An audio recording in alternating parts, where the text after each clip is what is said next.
Welcome to the Big Week in Gaming podcast. And what do you know? It's been a big week in gaming. I'm Intergrade for episode 66 on this Sunday, the 26th of December. Happy Boxing Day. In this week's show, we'll be discussing the Analogue Pocket is finally here. And we've got our hands on it. Our first game of summer of the year 1995 nominee special on Team 17's classic Worms. And we celebrate the holidays with the Big Kringle. Shut up! Big Week's on the radio! Shut up! It's gaming focused audio! As always, I'm joined by Mike. Hello, everyone. And Swinny. I'm very disturbed by Mike. Yes. For audio listeners, Mike has got a huge kitchen knife, which he's going to use to open presents for the Big Kringle. It's a letter opener. Come on. It's like the size of his head. If you want to support the show and support these kind of antics, follow us on social media. All of our links are in the description or at bigwigpod.com. Hype man, hype me up. So, next week is, which will be a first show of 2022. Wow, We will that's have, the third year of Big Wig. we'll have our special New Year gaming resolutions feature. So we'll have a look at how we've done for our 2021 resolutions, and we'll also create our 2022 resolutions. Can't wait to fill another year. I feel like it's the Big Week in shame. Yeah, it's a big week, exactly. Well, for us too. Well, yeah, we'll find out from Swinny in the banter Yeah. very shortly. And Mike, you want to hype up next week's GOSOY? Ooh, yeah. What are we doing next week? I have no idea what we're doing next week. I think 66 it's shows, full, people, It's 66 full shows. throttle. It's full throttle. So we're going to be reviewing one of the best adventure games ever made. Oh, well, I feel like you're trying to sway us there, you know. No, I'm not swaying anyone. But obviously, we picked it as one of the That's GOSOY true. nominees. So therefore, it must be one of the best GOSOY. adventure games ever made. GOSOY. GOSOY. GOSOY. GOSOY. Well, I think it was a consolation prize because Swinny and I were just dominating the nominations. So Yeah, it was all Nintendo games. I didn't get a chance what is to it? pick Donkey Kong anything. Country 2, Yoshi's Island, Chrono Trigger, Earthbound, Chrono Trigger, Worms, and yeah. Full Throttle. Swinny, you have a correction? Yes, so last week I was given the honor to introduce our Big Year in Awards special. Yeah. So if anyone didn't check that out, please go check it out. We put a lot of work and prep into that. No, we But do. it was good fun, and it was for Ender Lilies to kind of take it away at the end, even though it wasn't originally nominated. It was amazing. But I kind of have a correction, but maybe not. So, and when I introed it, I said it's time for Big Year in Gaming's Big Year in Awards. So I'm dropping this on everyone. We're moving to a one podcast per year. Oh, Yeah. Just so it's technically not a correction. I didn't get it wrong. We're actually moving to one episode, so we're Big Year in Gaming from now on. Can we pick something that people don't know around the world, like Big Fortnite in Gaming? Oh, People in the US are like, what? A Fortnite in gaming? Maybe we'd get a lot of downloads, actually. Wow. Yeah, Yearly and then, event sounds like my sex life. and then a lot of people being like, "There's no Fortnite here." Yeah, exactly. Liars. These guys hate Fortnite. And the question of the week on this segment that's probably going to get Ooh. retired in 2021. But No. I like these. So I want to talk about the backlog, and I just asked a simple question: do you have backlog guilt? Can you explain what exactly you mean by backlog? Okay, so the backlog is it's almost like a gaming specific term. Seems to not hit in any other media form, even though it's the same problem. But essentially, it's where you have games that you would like to play, and they're sitting in the backlog, like a Scrum type of backlog, and you do want to get to them, but you never get to them. See, I potentially. have a term that I prefer for that, which is called the pile of shame. That's pile- always what I've thought of it. And I even thought that would be a good name for an app that helped you to organize your backlog. That's But a no, good but there's idea, lots of actually, there's yeah. lots of apps that do that stuff. But I okay. just thought it'd be a good name for one. But none called the pile of shame, which is awesome. So do I have? Well, the fact that I call it a pile of shame, yes. Yeah, you do. Um, And you play I a lot of have- games. I play a lot of games, but I have, like, you see behind me, there's a lot of, I've played the majority of these games, but I have a lot of specifically 360 games that I haven't played, like Bayonetta, Vanquish, like all these games that are really, really well considered that I may have played like the first level of and just put to the side for a rainy day. And that rainy day, well, I was doing something else that day. So It never rained. yeah, so a lot. And so physical games, yes, and digital games I've got a crap load because actually the majority of my purchases since the Xbox 360 kind of moved digital, and then all through the Xbox One and now Series X, most of them are digital that I've got in my backlog as well. So Yeah, no, that's fair yes, enough. the answer is yes, I have Shame. How about you, Mike? Not really. We're like, that was past Mike. He's an idiot, you know. He made mistakes. I don't care. I'm a different guy now, you know what I mean? I don't need to deal with the dumb shit he did in the past. This is not the Mike that buys so many games that you have to have a resolution to Not just the amount of games. not just games. I don't know why, but I have right next to me 3 stacks of Leon Lee Uni fans as an example of the Why do you have crap that? I hoard to because of the PCs I was playing around tinkering and building and stuff. And then I never did these projects. So do you yet. have Shame for So I have- your PC project backlog, Yes. but not your games backlog? No. Okay. I know. It's inconsistent. It's just like the rest of me. But no, not really. I mean, and I'm the same as you. I bought a lot of games, and sometimes I have an issue where I just buy games just because they're cheap, obviously. I think a lot of us do that, right? You see it on the Nintendo store, 80% off. Oh, I'll get that for $5 or something. But it's $5 here, $5 there, and it adds up. And it's not so much that the money adds up, which would add up to thousands and thousands of dollars, I'm sure. It's that you just have this thing in the back of your head where you're always like, oh, I should really play Pillars of Eternity because I bought that 6 months ago. Oh, I should really play... Like, I bought Hellpoint last night on Switch.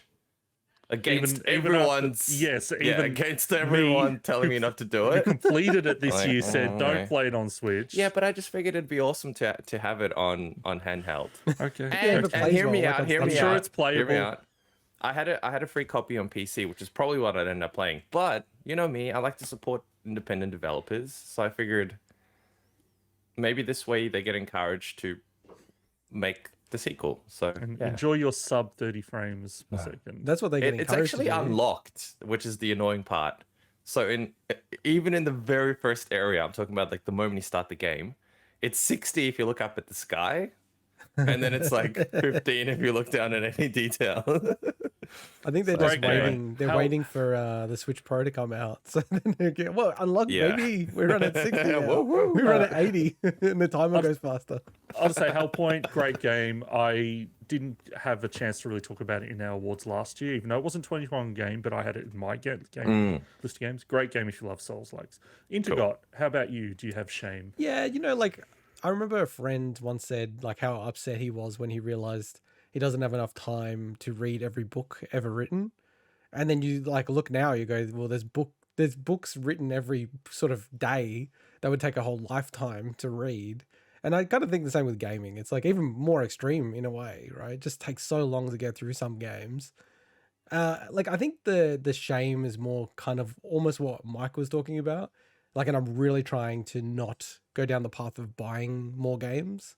And I think it will be a bit of a sneak preview for next week's resolutions. But, you know, I wasn't so much in the habit of buying things, but I did fall into this, this new Switch game comes out, I'll buy it. Because it's like, when's it going to go on discount anyway? So I might as well just get it now. And then I'm like, I haven't really played that, Paper Mario game, and I haven't played that thing. So it's more just like, I think that frustration of like getting the games rather than I've never played Dark Souls, like I don't really have shame in that. It's more like, it's a great game that I want to play eventually. Same as Chrono Trigger as I'm playing now. So that's sort of the shame element for me, but I'm trying to remove that. So, quick question. Yes. Complete change of topic. I'd like to ask you guys what, about your Christmas, what you got and stuff, but do you want to wait to talk about that to lead into our Big Kringle segment later? Yeah, let's do it all. Yeah, I don't know. Maybe that doesn't make sense because I'm probably going to talk about some stuff that I got or like that I sort of pseudo played or turned on. All right. So Do you I want to go just into the wanna- banter and we'll talk about it? Yeah, let's talk about it. Alright, let's go. I forgot to put it in the run sheet. So No, that's all good. So, Mike, what have you been playing and what did you get for Christmas? Okay, so I've been playing something that's not on the run sheet, which is I made myself the little Analogue Pocket clone because I felt like I was missing Not out. an Analog Pocket clone. I But... know it's not an Analogue Pocket clone. It's a G Pi, so a Game Boy Pi, little handheld. It emulates and runs SNES, NES, Game Boy, all that kind of stuff. It just runs on a just a Raspberry Pi. Works, surprisingly well, I have to admit. Obviously, I'm only playing things that I have physical copies of, or Of course. can borrow physical copies of from you guys. So I haven't put it through its paces yet. But for what it is, pretty happy with it. Really, really good. I wonder what that said. Mike, this is an audio podcast. Keep talking. Keep talking. Mike always So- forgets, and I understand why. But yeah. there's like hundreds of people that listen as an audio version only. Okay, so Swinny just put himself on mute while saying something that I won't repeat. Yeah. Anyway, other than that, I've been hitting a bit of Fubak Fabrat 7 remake. Yeah, can you guys Also- explain that to me? You can ask Swinny for that one. So I was, as I normally do, I if I know someone's been playing a game, I'll try to pre-fill what games we're going to talk about because sometimes we'll have clips to show during our intro. And I knew Mike said he'd been playing Final Fantasy VII Remake. So I went to type Final Fantasy VII and the first word ended up as Fubak. And so I said, I'm just going to go with it. I'm just going to complete the rest of it. And I was going to wait to see, because knowing Mike doesn't read ahead at all or pre-read any of our run sheets. I read that, but I was Well, looking even to have say it it. open as we're doing the show. So I just put it in there. I'm just going to leave it there. And then like hopefully when he gets to that point, he'd be like, what the hell is that? But you kind of spoiled it earlier. I'm sorry. Like No, I yesterday. just thought it was funny no. to- I didn't watch Intergrade's this like, yesterday. I think someone needs to check up on Swinny after he saw. Yeah, I was like, what is this? No, no. He's written Final Fantasy too many times in this run sheet. Mine's I fucking know. lost. A lot of Final Fantasy. Yeah, I think there's 4 references to Final Got a bit Fantasy. loopy. So Final Fantasy VII Remake on PS5. I had the physical copy on PS4, which Do you have the DLC? I bought the DLC as well because it wasn't special. So I haven't had the DLC Speaking of just which. yet, but I will be playing it, the DLC as well. Now, one quick comment I'll make about this is it wasn't particularly hard to figure out how to get the PS5 version. You go to the store, you find it, yada yada yada, pretty easy. But what I heard and read and had a mate tell me as well is if he had the physical copy of the game, so you had the license for it on PS4. And then you got the free version when it was available on PS Plus. You can't upgrade the PS Plus version to the PS5 version because you had the physical copy. So you need to get the disc again to be able to do that upgrade, which is a bit weird. So if given you've that gone you and have sold it, it's like it, you screwed. too bad, so sad. Too bad, so sad. Yeah. If you never had the physical copy, you're That's fine. crazy. Well, I think it's a little crazy, I guess. I mean, what's the difference, right? You've got the PS Plus copy like everyone else that got the PS Plus copy. So anyway, didn't affect me because I still had the physical disc. It's one of those games that I've always wanted to play because I was a huge fan of Final Fantasy VII, one of my favorite games of all time, and really digging it. Swinny, I think you might enjoy it too. The combat is Really? Yeah. What makes you think that? Well, no, I don't know because I don't know if you'll enjoy the combat. That's the thing. It's not a typical sort of JRPG type of combat, if that makes sense. It's proper real time. Obviously, it still uses the materia system. It still takes its inspiration from the original game, but the combat is completely new, totally different to the original one. But it works really, really well. Really, really, really, really well. So Yeah, I've kind of got my relationship with this game, obviously I haven't played it yet, is obviously was PS4 exclusive and now PS5 until they did the recent, by all accounts, horrible Epic Game Store release. But there's two parts of it. So first of all, I've been waiting for the eventual hope that they'd port it to Xbox, and also just waiting to see what the timeline is for the part 2 or potential part 2 and 3. So I'm kind of just waiting to see how it plays out. Not a rush. I honestly, I know essentially everything that's in this game, and I know it's a game I would enjoy. Although I'm not a fan of Final Fantasy's take on action RPG, specifically Final Fantasy 15, but looks like they did a lot better with this one. So. Yeah, it's solid. I love the think gameplay. you got to be careful about waiting for part 3 in particular, because you got to fall into the pattern that I did with Neon Genesis Evangelion, where I waited in 2007. It's like, okay, they're doing the rebuild movies, you know, they're doing 4. Okay, I'll wait like 5 or 6 years for them all to come out and watch them. And then I ended up waiting like 14 years to watch them all in one go. Well, dude, part 3, it's like this game took like 5 or 6 years to make. I know. I'm just curious. What I'm most curious about is what they're going to cover and up to what point in part 2. And then that will kind of then determine whether or not, or at what point I'll kind of, jump in on the remake. So it's kind of mixed messages from them as well as how detailed they'll go in it. Sort of like part of it, they say that they will go really detailed, but then other times they won't. So that's a bit of a weird one, that one. In any case, excellent game. Love it so far. Looks amazing too. To the extent that it just blows any of the FMVs from the original game apart. And I put myself back when I was a kid playing it and being so amazed at the FMVs that Final Fantasy VII used to have. And now you play the in-game and it looks like way, way better than any FMV back in those days. It looks better than Advent Children, which is nuts. It's nuts. It's really nuts when you think about it that way. Power of the PS5 and really good developers. And look, other than that, I've been dabbling on and off, not as much, but playing a little bit of Grand Theft Auto 5 on PC. I might actually put that down because now that I started getting back into it, I'm really keen to see what the update on consoles is going to look like and whether that's going to add anything good, because I have a feeling, and maybe I'm wrong about this, it still looks and plays the same as what it was when it first came out on PC. I don't think they really made major patch improvements or anything like that to the graphics, so I kind of actually want to see what it's going to come up with. Yeah, what about you, Intergot? What have you been up to? This is not kind of a Christmas present to myself, not really, because I ordered it like 500 plus days ago, but I have been playing my Analogue Pocket, so you can kind of see Wait, it there. but you showed a black Analogue Pocket before. Yeah, Did that's I? exactly what I Don't was thinking. I What? don't think so. Catching me out. Yeah, so I won't talk about the Pocket right now because I will review it later in the show, but I have so been good. playing 2 games, one of them that you just saw. I've been playing a bunch of other games, obviously, but I mean, like the first game I played is not this one, it's this one. Nice, look at smooth moves on the B-roll. Is Tetris. And we actually spoke about this recently with Dark Souls versus Tetris. What's the ultimate game? Tetris is the ultimate game. Oh, of course. It's no doubt. Like, so I'm like, I'll just test it out. So I'll boot up Tetris. I swear to God, I played Tetris for like an hour.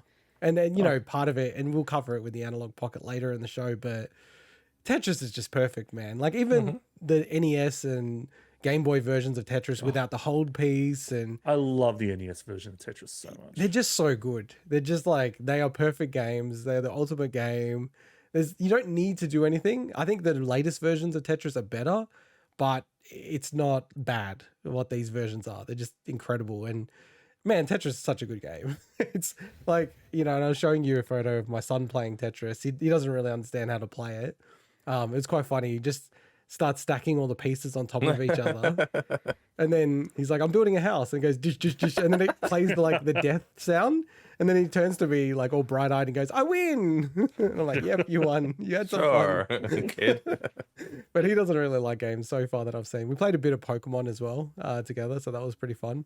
But the game I've really been sinking my teeth in is Drill Dozer. So I'm sure Swinny knows Drill Dozer. Yep. But I've always wanted to get around this. This game's almost, I don't know, it's cult classic. That's a fair thing to say, Swinny. Oh, yeah, definitely. Yeah.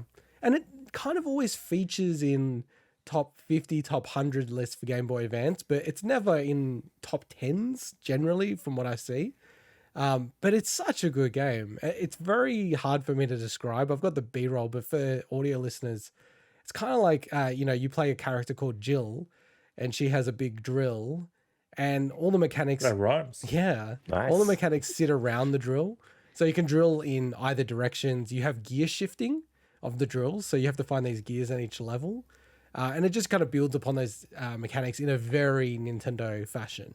So is this Game Freak? Is that right? Yeah, I just saw that. I forgot this was Game Freak, and I can see it now because like Game Freak's non-Pokemon games they've worked on, like Tembo the Badass Elephant, I think like they've got a certain style to them, and this Drill Dozer is in that style. Yeah, and it's very like it's handholdy in not a bad way, but it is handholdy to a degree where, even if you play the first level, I've actually taken the B-roll from the second level because the first level, it's like every interaction, it really makes sure, okay, you understand this. And it sort of does it through the gameplay anyway. Like there's no way to get around certain bits unless you sort of go, okay, I've got to do this and work this out. But it's actually a really awesome game, man. Like I've always wanted to play it, and it's just been a massive excuse to play it because I've got the Pocket. And I just wanted to play something that's not Castlevania or Metroid again. Although on Christmas Day when my wife's family came over, they ended up playing like half of Zero Mission on the dock, which was pretty crazy. It's actually really crazy seeing Game Boy Advance and Game Boy games on the big screen. Outside of that, I got some presents for Christmas. And let's see if this ruins the Big Kringle later. So I got Spider-Man, Miles Morales, the Ultimate version. Nice. So I actually downloaded Spider-Man Remastered, so I'll probably play that first. Red Dead 2. Oh, that's just excellent. knocked Let that me know out when you over a play that. I want to get weekend. back into it. Yeah, that's just 2-hour game right Ghost there. of Tsushima. Holy moly, nice. you've been spoiled. Assassin's Creed Japan that they never made. Yeah. Boy, And then boy, finally, boy. and this actually, I think I'm most looking forward to playing this. Returnal. Oh, wow. Mike's looking worried for some reason. Damn. I am looking worried. That would be That's, funny. That would be funny. Wow, that's a very generous. Yeah, I got spoiled. I Santa got a whole Claus bunch of this year. crazy. Wow. I got a That's bunch of crazy. other stuff as well. So, Damn. can I just say before I throw it to you, Swinny? So, we've done all the Christmas stuff. My kids got absolutely spoiled like crazy, and then I go downstairs, and Jess is like, "Oh, there's another package over to the side." I'm like, "Oh, what is that?" And then I looked at it, and I'm like, I opened it up. I'm like, "Oh shit! I bought this for her like so long ago. I'd forgotten about it." So I had to buy it straight away because it sold out straight away. It was like the Animal Crossing slippers and like sneakers. So like these collab with Puma. So I'm like, oh, here's your present. She goes, oh, I can't believe you've got a present. It's unbelievable. And then I'm like, oh, hey, can I go through the Amazon app? Because we share the same one, but we don't look at the orders because we both order stuff. But I'm like, can I check it? Because I just want to make sure like we haven't got some crazy orders that like someone's committed fraud or whatever. So I start going through the orders. I'm like, hey, what's this thing? And she's like, oh shit, I forgot to wrap this present for you. I'm like, we'd bought so much stuff, we'd forgotten all the presents. I'm like, Wow. that's pretty bad. It's pretty embarrassing. So Well, Mike, you Just didn't the- say if you got any presents. All my so I did. So I am a huge fan of cherries. So I get a whole bunch of cherry themed things, including a can of cherries and some actual cherries and some cherry jam. I actually have known you for I was like about to 20 say, is there years. I anything didn't know that you like wasn't- cherries. Really? Damn, it's my favorite Not fruit. that much. There you go.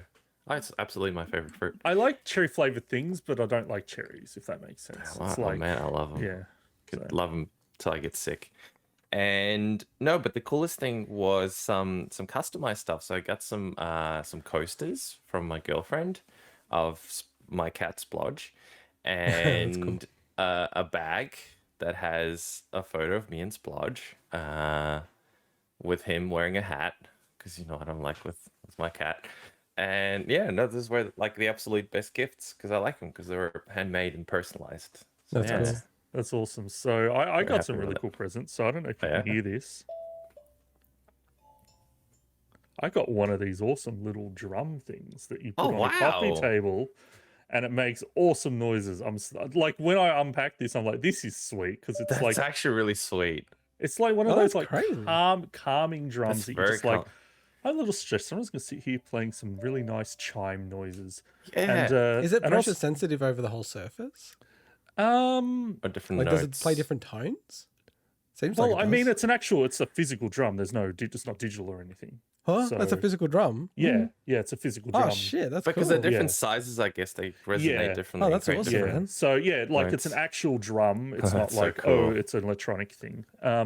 And also got this cool little snake thing that you can change into different sizes. Like Oh man, I remember those. Yeah, This like, is sick. You know what so it's Mike would do if he like had that, Yeah, that's what Mike would do. That is what Mike would do. That's Yes. exactly, the For all your listeners. listeners, he would totally not Yeah, make a Mike penis is out not of grown it. out of that 12-year-old boy mentality. I of like drawing I'm pictures the one that everywhere. actually made that and showed it on the screen, and Mike's getting the blame for it. I love it. I know what the heck. True. But Well, I made yeah, ginger cookies. Sorry, that was- ninja bread cookies. but that was some cool presents. But I guess in terms of what I've been playing this week, so Yes. ran back to that. Please bear with me. This is going to be a lot of Final Fantasy talk. It's the week to do it. We don't have any news stories. We've got features, but it's the time when I can actually talk about these games that I've wanted to play for a long time, and now I've got a chance to talk about them after I've played some of them. So, the first being Final Fantasy IV. I know this is an accident, but, and also behind the scenes things for the listener. We key in the B-roll, and then Final Fantasy IV is also keyed in as 4. Final Fantasy you go. 5. Oh, Nice. look at that. It's meant to be, Swinny. Yeah, exactly. So, Final Fantasy IV. So, this is a game that I had tried out back in the 90s via emulation because they didn't release this game in Europe, PAL territories, or Australia. The first Final Fantasy game we got was actually Final Fantasy Mystic Quest, which I have a fondness for, but it's not a good game. Did we It's not like, get Final Fantasy 1? No. Well, I've heard that the first one that Europe got was Final Fantasy Mystic Quest. Oh, wow. Okay, that's Yeah. terrible. Yeah, exactly. And we didn't get a Final Fantasy 6 either. Yeah, that's the worst. That's a travesty. It wasn't until Final Fantasy 7 that really then we started getting everything. And the same with North America. Obviously, North America didn't get the game I'll talk about next. But Final Fantasy 4. So this is a game that is beloved by a lot of people. It is probably the most, other than 6 out of the first 5 Final Fantasy games, it's the one that everyone talks about. And I think it's because it's probably the first one that a lot of people played in the SNES era. It is, I can see why it's beloved. I think it's an absolute fantastic game. So I played through and completed it this week. It's actually longer than I expected, but that's not bad. It's just for me, someone as part of my resolution of having to complete all the remaining Final Fantasy games I hadn't completed by the end of the year. It's literally the last week and a half before the time runs up. So it being a bit longer was a little annoying, but that's not a thing against the game. So it's a great game. It's one of the first, definitely first in the series, but one of the first JRPGs to really go pretty hard on the actual story side of things, which is crazy now because that's half of what those games are these days. But back in the original Final Fantasies, it was more about just, I'm adventuring, I'm the 4 heroes of light, crystal kind of stuff. Whereas they actually have, these characters have character arcs and redemption. There's a lot of dramatic moments, there's twists, and it's pretty cool to see where they go from here onwards. And to be clear, both this and Final Fantasy V, which I'll talk about next, I've been playing the Game Boy Advance versions. So, and that's the footage that's on the screen. So they do have more quality of life improvements over the original Super Nintendo versions. And also some of the graphics are, I think, definitely I think they're improved, but they're that's why it may look a little bit different to anyone that's familiar. It's because it's a Game Boy Advance version, which also added a lot of extra content that I didn't actually play because I wanted to play these versions, but I also wanted to keep it a bit closer to the original experience with that. But the only downside I have to the game is you have a lot of temporary party members in this game. So if anyone that doesn't know Final Fantasy, basically, you got your party members, and generally in the games, you might have a couple of guest characters come in, but normally it's pretty clear that they're guest characters. In this game, it wasn't clear at all. There's a lot of characters that you have for a long amount of time and then they leave your party. And in the version I played, you can get them back into your party at the very end. But what I found was I was leveling up a lot of these guest characters and then they would leave for half of the game. So it was a little annoying to spend the time leveling them up and then to realize that you're not actually going to have them. But that's a small niggling thing. The game, I know they've gone back and forth on difficulty. So the original version they released in North America was like the easy version. For the Game Boy Advance version, I think they brought it back a little bit closer to the original. And there's been re-releases on PSP and different versions that, played around the difficulty balancing. I found this game could actually be pretty tough in places. So I definitely took advantage of power grinding in this one to really not just essentially breeze through it once I was at a certain level, but it was good to play through. So I finally able to mark that one off. And then I moved straight on to Final Fantasy V. Wow, didn't see that one coming. So I didn't mention it before, but the 4 games in my list was Final Fantasy 2, which I played just over a month ago, Final Fantasy 4, Final Fantasy 5, and the game I'll talk about next. Final Fantasy 5. Oh my god, this game is fucking amazing. Like, I'm so shocked. I knew you would love this. You are such a contrarian. Can I just No, yeah, go on. No, don't let me Go talk on. first. That's not a contrarian opinion. What the problem with this game is, this game wasn't released in the West until much later. So it's really underappreciated what this game does. This game is phenomenal. Now, it's not perfect, but this game is, you can see the gap that it bridges. It is literally like a bridge between 4 and 6 in terms of what it does. Visually, it's definitely not the like 6 steps it up a notch in terms of presentation and everything, but just in terms of how the game feels and the mechanics and everything, this game to me is a huge step up from number 4 in my opinion. Now, number 4 that was the originator of the ATB active time battle system, so it was very innovative in that regard. But this game just is nuts. But to go back to what you're saying, Final Fantasy 4 is a beloved one. But if this game was released in the West, I think this is the one that people would be talking about instead. I don't think so. With Final Fantasy 6 No. I'm talking not outside of Final Fantasy 6. I'm talking about like the earlier ones in that. Yeah, look, to be fair, I've never played it, so yeah, this game is like, I knew it was good. Like, but everyone I'd heard talk about this game said it was a great game. That's why I'm saying it's not a contrarian opinion. People that played this game, no, like it is regarded as a very good game, but I was shocked by how good it is. Like it's kind of crazy. So what this game does is it's much more lighthearted than number 4. Number 4 is kind of dramatic and it's got some comedy moments, but this game is full of comedy and but I love it. I actually think it's really, really good mix between the serious and light moments. And your main character, who's funnily named Butts in the original kind of translation versions. What? Yeah, well, it's like Barts with an R, but then some translations put it as Butts, so it's pretty funny. He's like a lovable, like just, I don't know, he's an idiot, but he's a lovable idiot. Yeah, he's kind of like a Fry. Yeah, that sounds like Fry, Yeah, from and Futurama, we should say. It's really good.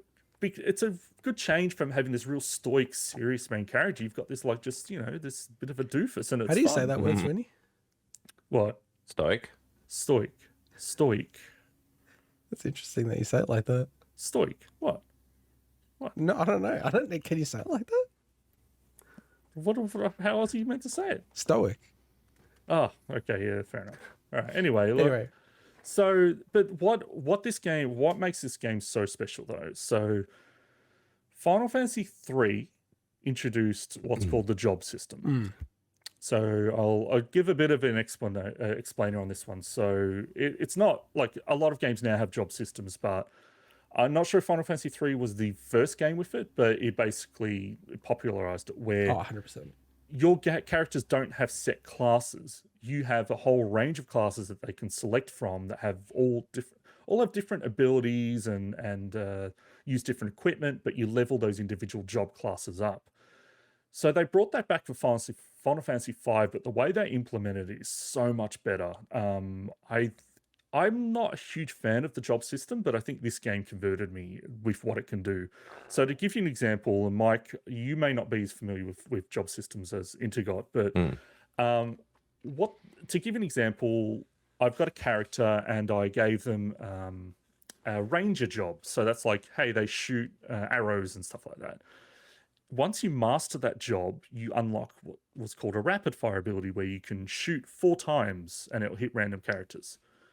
Then I changed them to a ninja job class. And what they can do is they can dual wield weapons. So what you do is you master them, and that hits twice. And then basically, once you've mastered those two jobs, you can then assign. They carry over to what's called a freelancer class, and then basically the inherent abilities and bonuses, and you can set the abilities from the ones you've mastered, where you've got the characters with two massive swords hitting 8 times per turn because you've mastered those previous classes. And the way you can customize and combine abilities, it's kind of wild. Like the possibilities are almost endless. It's pretty nuts. Okay, that's really Just as cool. a job system, it's like, I think it's cool for people like you who are like super into RPGs. It gives a lot of depth and customization. For me, I've always just found it to be like, oh my God, there's so much system in this game. That's why I don't normally like job classes. okay. I actually prefer having set classes for characters. But this game showed me how cool it can be by what it does, because I felt that way for a long time. So other games, for instance, that use job classes, so Final Fantasy 12, the Zodiac Age, that specific version does it. And I think that's the best implementation I've played of it. Blacksmith the Sand Kingdom, so I reviewed that earlier in the year. That had a job system. Octopath Traveler has kind of a take on it towards the end, from what I've read. Yeah.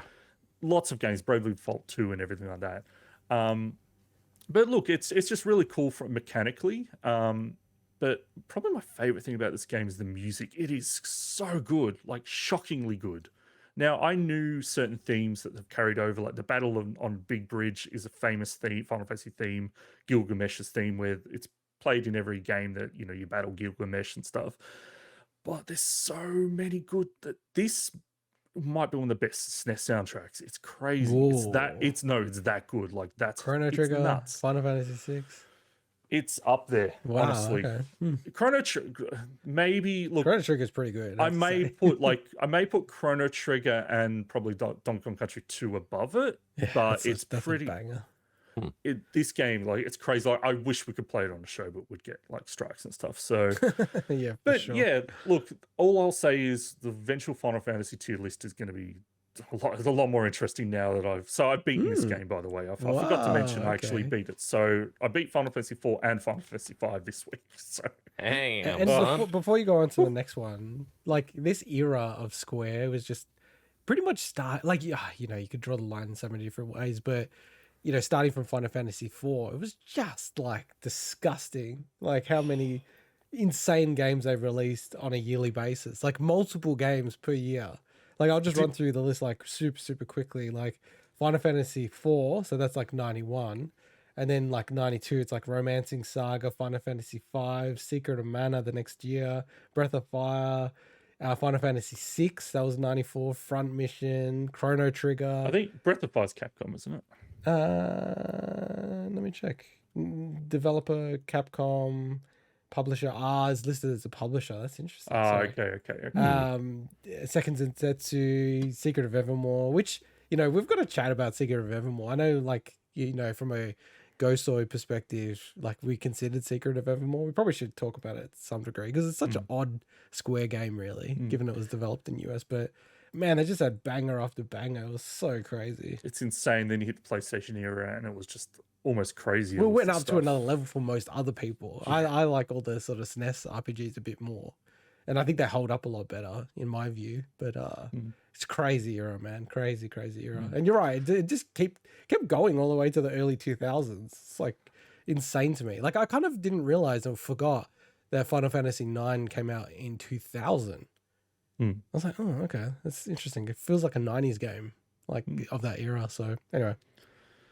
And yeah, the last one, surprise, it's another Final Fantasy game. So this is the last on my list. So I only was able to pick it back up again yesterday, put a couple of hours into it, which is Final Fantasy X-2. So this is a game, we talked about Pile of Shame before. Like I'm holding it up to the screen now.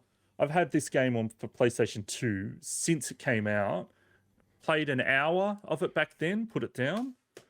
Then it got re-released for the HD remaster, so I played another hour of that like the other year, put it down again. So I've kind of it's a game that I've been dreading getting back to, because if you want 100% it, you actually have to follow a walkthrough, which I hate. I hate having to do that with RPGs, and this game is probably the worst offender of it, simply because it's just it's so non-linear. Linear, sorry, I'm not doing a stoic situation here. It's non-linear. And it's just, and it's weird. Like, this is such a bizarre game, and I don't know how I feel about it yet. The battle system is actually the first time they brought back the job system from Final Fantasy V in a Final Fantasy game. So back to back, I went from a job system in Final Fantasy V to a job system in Final Fantasy X too. And it's actually active time battle as well. So unlike Final Fantasy X, which was a conditional turn-based or CTB system where you had as long as you liked to take turns, that is actually my favorite battle system of any Final Fantasy game, Final Fantasy X. And so to bring it back to ADB, I'm not sure how I feel, because over the years I've started to appreciate truer turn-based games as opposed to ATB, just because it just matches my style. But yeah, it's interesting the way they implement the job system they call dress spheres in this game, where you can actually you set all the jobs on a board, and then in battle you can move between them on the board and change classes mid-battle. And then if you pass certain like gates on the grid, you get bonuses. So it's like you're encouraged to actually change in battle to get bonuses, like, oh, I'll get plus 5% strength because I moved from this class to this class. It's pretty complicated, honestly, to jump back into. So I'll see how I land with this game. It is great getting back to the world of Final Fantasy X, though. I love that world, but it's just such a weird game. It is so weird. It looks pretty good for. I mean, it's obviously an older game now, but that's the HD. To me, it still looks pretty good. That's the HD remaster. Yeah, this is okay, the HD gotcha. remaster. And it looks great, the HD remaster. Yeah, it looks really good. Can I make what might potentially be a small correction before we have to make the correction next week? You said you had a copy of this since it launched. However, I may have noticed that you have a platinum version of the game, which won't be a launch copy. Okay, so I thought I'd better clarify that. No, We got him, boys. We got him. That's a good point. But I will say that this game came out very late in the PlayStation 2's life cycle. It did, comparatively. actually, yeah. So they already had this platinum range up and running at that point. Interesting. So it didn't take long for it to get to this point. So I should have, I was just saying that willy-nilly, but basically what I kind of meant was I had this game around the time when it was actually on PS2, as opposed to I started playing it for the first time 5 years ago. I know. Years after the PS2 died. But no, that's an important clarification. Thank you, Mike. I appreciate it. That's good. I just didn't want. Otherwise, you would have picked up on it, no doubt, and come back next week and gone, Because I don't correct me if I'm wrong. We don't really have that anymore. Like the platinum range. PS4 had some. We got the class. Yeah, we do. PS4 still has it. Really? Yeah, PS4. I've got some PS4 games I hate that have some kind of like. God of War, all those have the I don't classics. mind it at all. I don't know why anyone gets worked up about it. I know you get super worked up about it. Because I like the original cases and stuff. I like the original artwork They're without like trying to all shame this you. shit on it. That destroy that. Hits, yeah, the hits, okay, yeah. platinum hit. And I know PlayStation at least now it's just a little thing there at the top, but it's still something about it just doesn't. I don't know. Yeah, it's a little. It ruins the original cover. It is a bit of a shame thing, isn't it? It's like, all right, we're gonna discount this, but we're gonna fuck up the box art just to. I know. It's so annoying. I mean, look at Ghost of Tsushima, for example. It's artistic, it's a very artistic looking cover to me.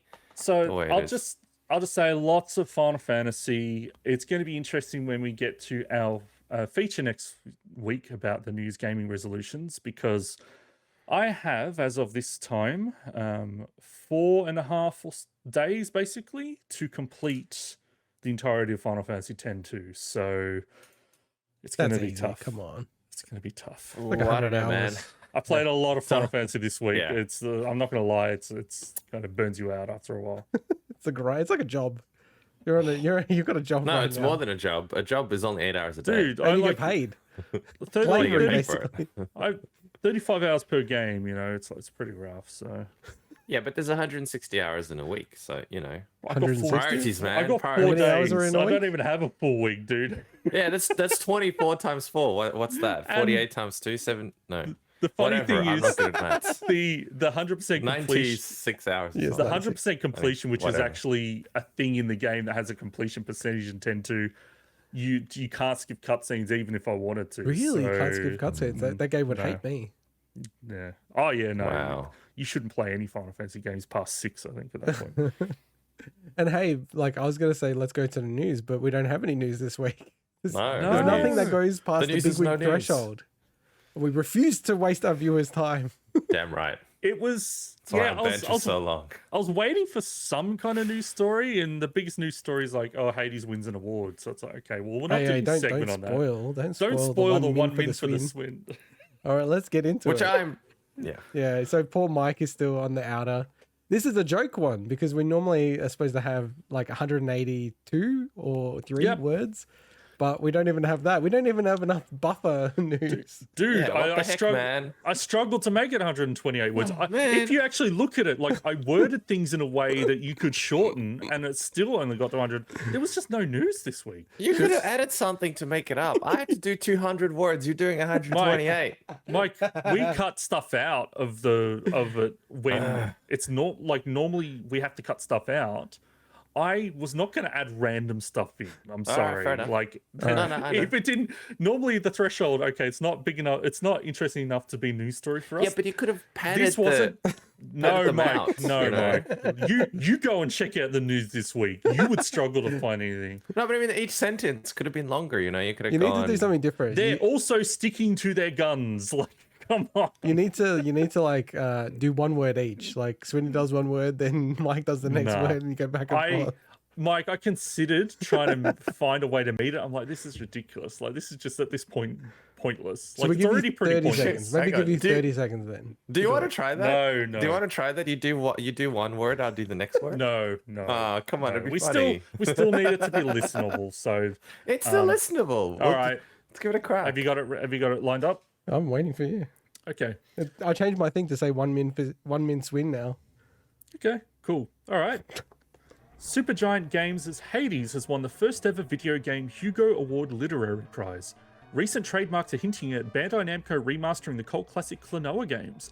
Embracer Group have acquired Dark Horse Comics, Perfect World, and other studios. Ubisoft have announced plans to hold an Assassin's Creed concert in Paris next October to celebrate the series' 15th anniversary. They're also sticking to their guns on their new NFT cosmetic platform despite heavy backlash. The Amiga 500 mini console will launch on 25th of March, and all 25 included games have been revealed. After a short delay, the pixel remaster of Final Fantasy VI now has a February release date. And lastly, there appears to be a Sonic Lego set on the way as part of their fan-submitted Lego Ideas. Oh, range. you know. Oh, no. I don't know. Nah, do you- I reckon you failed that I one. said range at the end. Yeah, but the Oh. timer was already out. Yeah. Okay, I It felt. hit 0. If you want me to fail, I have a feeling that gonna timer might have been say. rigged, but I wasn't okay. going to say it any faster. If you shorten the timer, then that doesn't count. So, Swinny is so belligerent. I could see him go, he's skipping ahead. He's like, fuck that guy. I'm just going to read it as slow as possible. I didn't know. I wasn't even looking at yours. I'm reading okay, the you didn't notes. say it. I have to read the notes. I'm not looking at the screen. I skipped the timer like 30 seconds. Okay. And you almost made They it. actually did it. I reckon you look. It was on the edge. It was on the edge. It might have just made it. I think if you So- noticed that it was only like 10 seconds, you would have actually made it. Yeah. Anyway. All right. So, I never listen. I'm always like mucking around. I need to read through what the news is because I keep missing it each week. Honestly, the fact that I included the Assassin's Creed concert goes to show how slow the news week was. I think that Sonic Lego, if it's real, it does look pretty cool. I'm not going to get it, but it does look pretty cool. I like it. By all accounts, from what you hear, like because it was previously kind of announced and stuff, so I'm fairly certain the image is real. So. It looks, like I said to you guys earlier, offline, it's the best fake I've ever seen in my life, if that's real. That Yeah, I person think should it be is. employed by Lego. Like, that is such a good fake. If it I think it fake. is real. So I think it's real too. All right, 1 min for the Swin. Another success for you, Swinny. Hopefully, there's lots of news between Christmas and New Year's. to pop Yeah. in that Tell us how you go with the wood in your hand. yes, Mike, move on. The wood.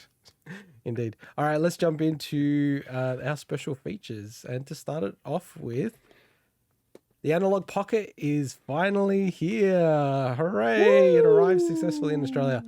So my quick review of the Analogue Pocket. Quick. You've been waiting. We've been talking about this thing since good. the show started 65 episodes ago, and you're saying a quick review? Yeah. Plus, there's no news. I want an hour review of this motherfucker. Okay. Look, like, I genuinely was going to go, it's great. All right, let's move on. Move on to the next segment. Look, I love it. It's overall thoughts. I'd find it absolutely amazing that a company can, which has been making hardware, to be fair, but to have something that's integrated hardware, display, like all in one kind of kit and caboodle, it is like phenomenal for such a small company to be able to produce something of this quality at this price point. It almost belies reality or like just sense, because the quality, like, and you'll see it shortly, Mike, but the quality of the device is just off the chain. It does not feel cheap at all. It feels genuinely like a Nintendo product or something like that, which, Nintendo, I'm not saying it's like luxury or high end or anything, but you know how Nintendo's kind of quality on their plastics and stuff like that, it's just, they last, and people still can play Game Boys from 20, 30 years ago. So just from a build quality perspective, unbelievable. I love the form factor. I think I said before it got announced, it seemed like they were making this device that I would have preferred it to be more like a Game Boy Advance orientation, more like a landscape, the original Game Boy Advance. But having said that, it's very much like built to play Game Boy games. Like, that's the intention of it. And I kind of love the way it's actually been put together. From my perspective, I've got small hands. We always talk about this. Mike has big hands and Swinny has normal size hands for our heights, which are almost all the same height. That, for me at least, like the hand position of it, it's awesome. Like, I was actually getting worried about the triggers being so kind of relatively high up, because if you look at in the sort of footage if you're watching on YouTube, it's sort of like they're very high up relative, like to like the grip position. I'm like, oh, I'm getting a bit nervous about that, because other devices didn't have that orientation. Like the SP, it was a bit further down, but I've had no issues. I played Drill Dozer, which requires you to constantly use, especially the R trigger or the L trigger, to be completely fine. Like, But is no that about the issues, same no hand cramp. distance as on a full-size controller, you reckon, with the triggers? Nah, definitely not. for Even me. longer I don't distance? think, because the hand orientation is just more comfortable. Like, I've got my PS5 controller here. Like, oh no, this is my PS5. It's just no, because look at that, like where my thumb see. is to this, whereas this is like, it's like an inch away, or even more. Yeah, actually more than an inch. Interesting. But it's really comfortable, and Cool. like I said, the screen and just the build quality is phenomenal. Like, the screen itself is definitely the star of the show. It is like I'm a bit of a nerd. I was gonna say I'm a total nerd.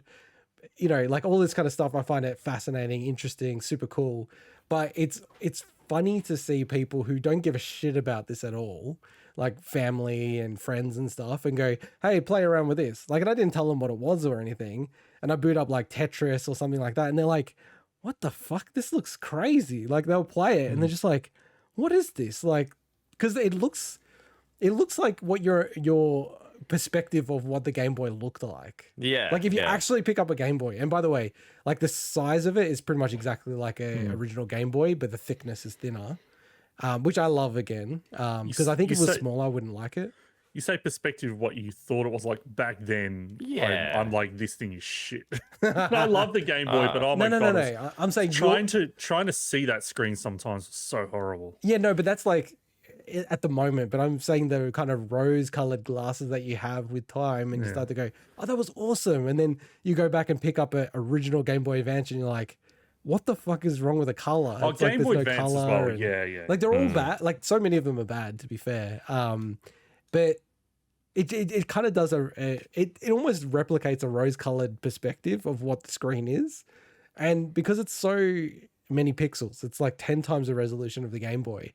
It actually uses like rows of pixels to simulate the dots. So it makes it look like it's a dot screen. I'll see if I can pick up some of it on camera. But and the sound, this is such a nuanced point, and like, we're going to go deep on this because we're going to go for an hour, but I get so pissed off with devices where I can't bring the sound down really, really low.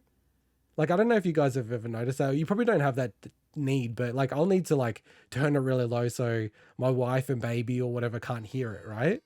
And I always find that, you know, I just can't turn things low enough.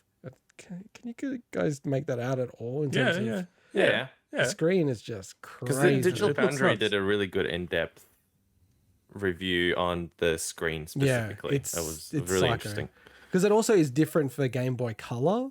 They do this thing where they replicate the red, green, blue sort of vertical pixels that a Game Boy Color has. And then the Game Boy Advance, they also do like a tile style, which is also very much like the SP101. But yeah, I think that was always the true test for me, just watching people play it and just go, whoa, this is like sick. And, you know, it just like works seamlessly. My wife, who loves Tetris to bits, like she was playing this for like ages. And yeah, like I said, it's just like really amazing to me that they pulled this off. Like how, like for their first, you know, console that has actually got a screen. So that's a whole nother level of like challenge.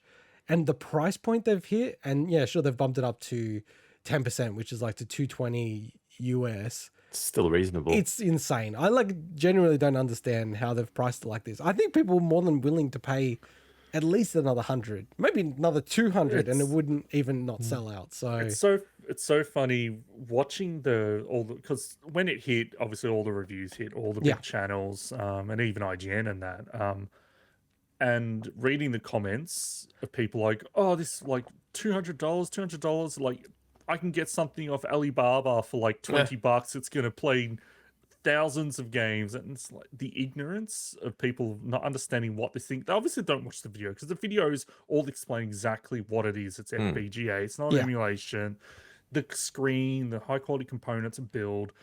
It's kind of just been ridiculous to see just the ignorance on display, honestly. yeah, More and than usual. yeah, for sure. And this whole thing is really niche, right? And for most people, like a Raspberry Pi, like I built a Raspberry Pi for my wife's dad, and he still just plays that. And I even show him this, and he goes, "Why would I want that? I already got that Raspberry Pi. You got every game, right?" He doesn't give a shit if it's not accurate or not, right? He also owns all those games. Yeah, of course. He's got a huge library. He got it from Hong Kong, where a lot of legitimate games were sold. Yeah. But yeah, like I sort of go, like I just need to have that sort of knowledge.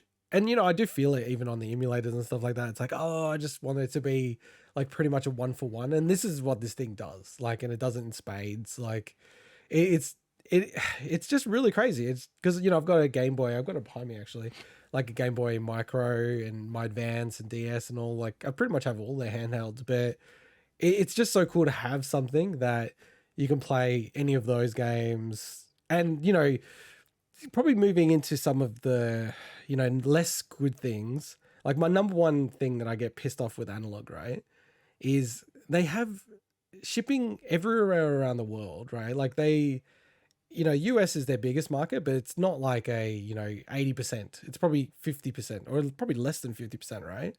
And they freaking ship you, like, number one, they don't ship you like a power brick if you just buy the Pocket by itself, right? Which I'm kind of okay with in a way, but it annoys me that it's a USB-C to USB-C cable. So that means you need to have a power brick that has a USB-C output. And I'm like, oh, I don't want to just like put any kind of adapter in there. And then with the dock, which it's really expensive. It's like $100 right? That's really expensive for what it is. They give you a power brick and it's only a US adapter. Mm-hmm.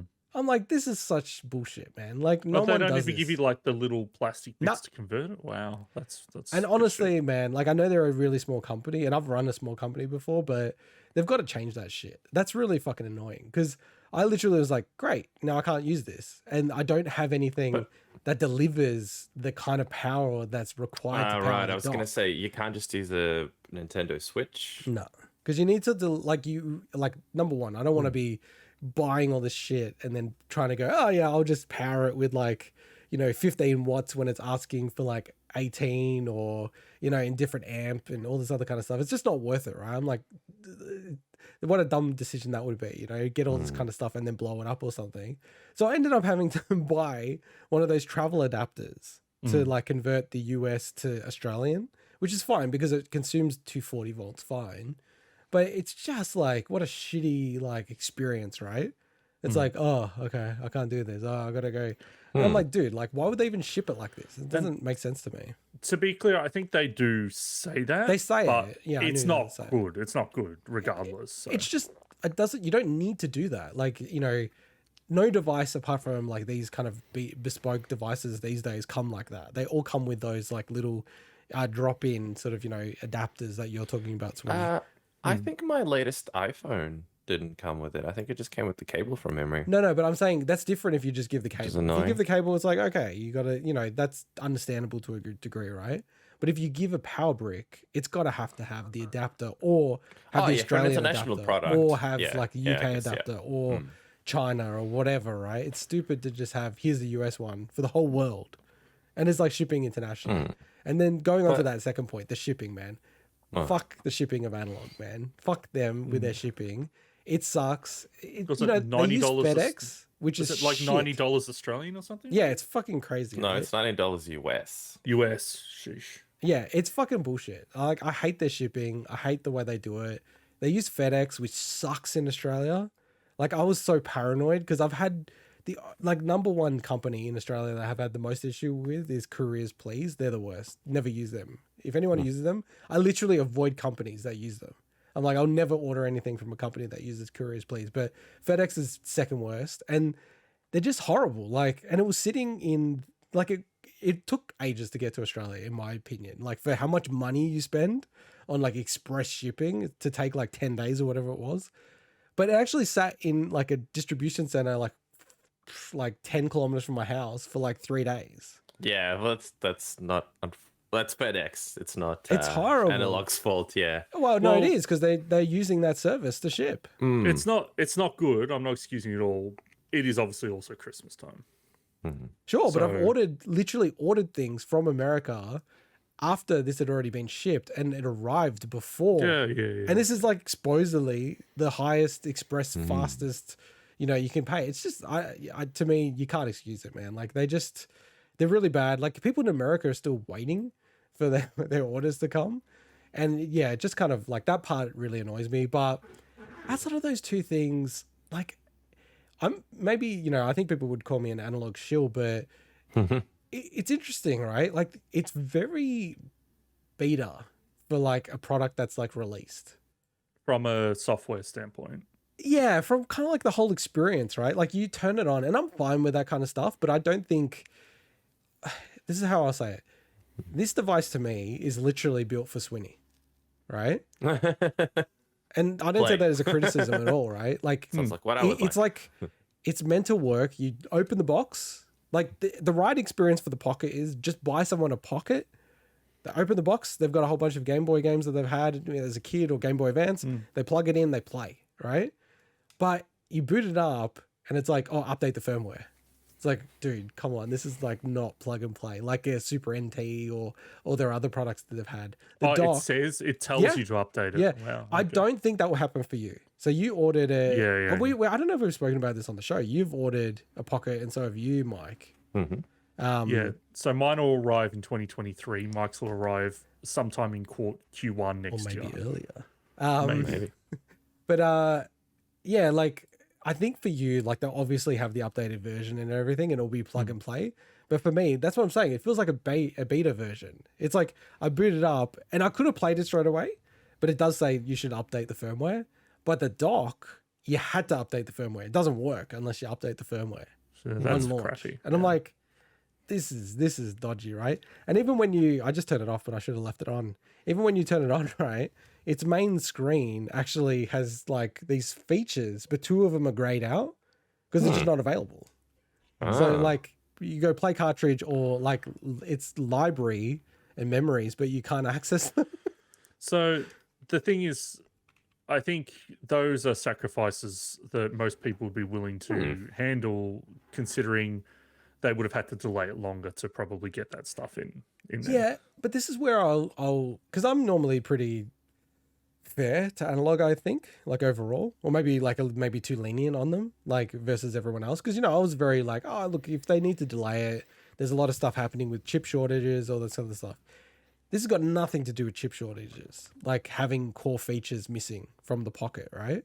Like I can't plug in my analog dock to my DAC, and so what the DAC does is I can then plug it into a CRT.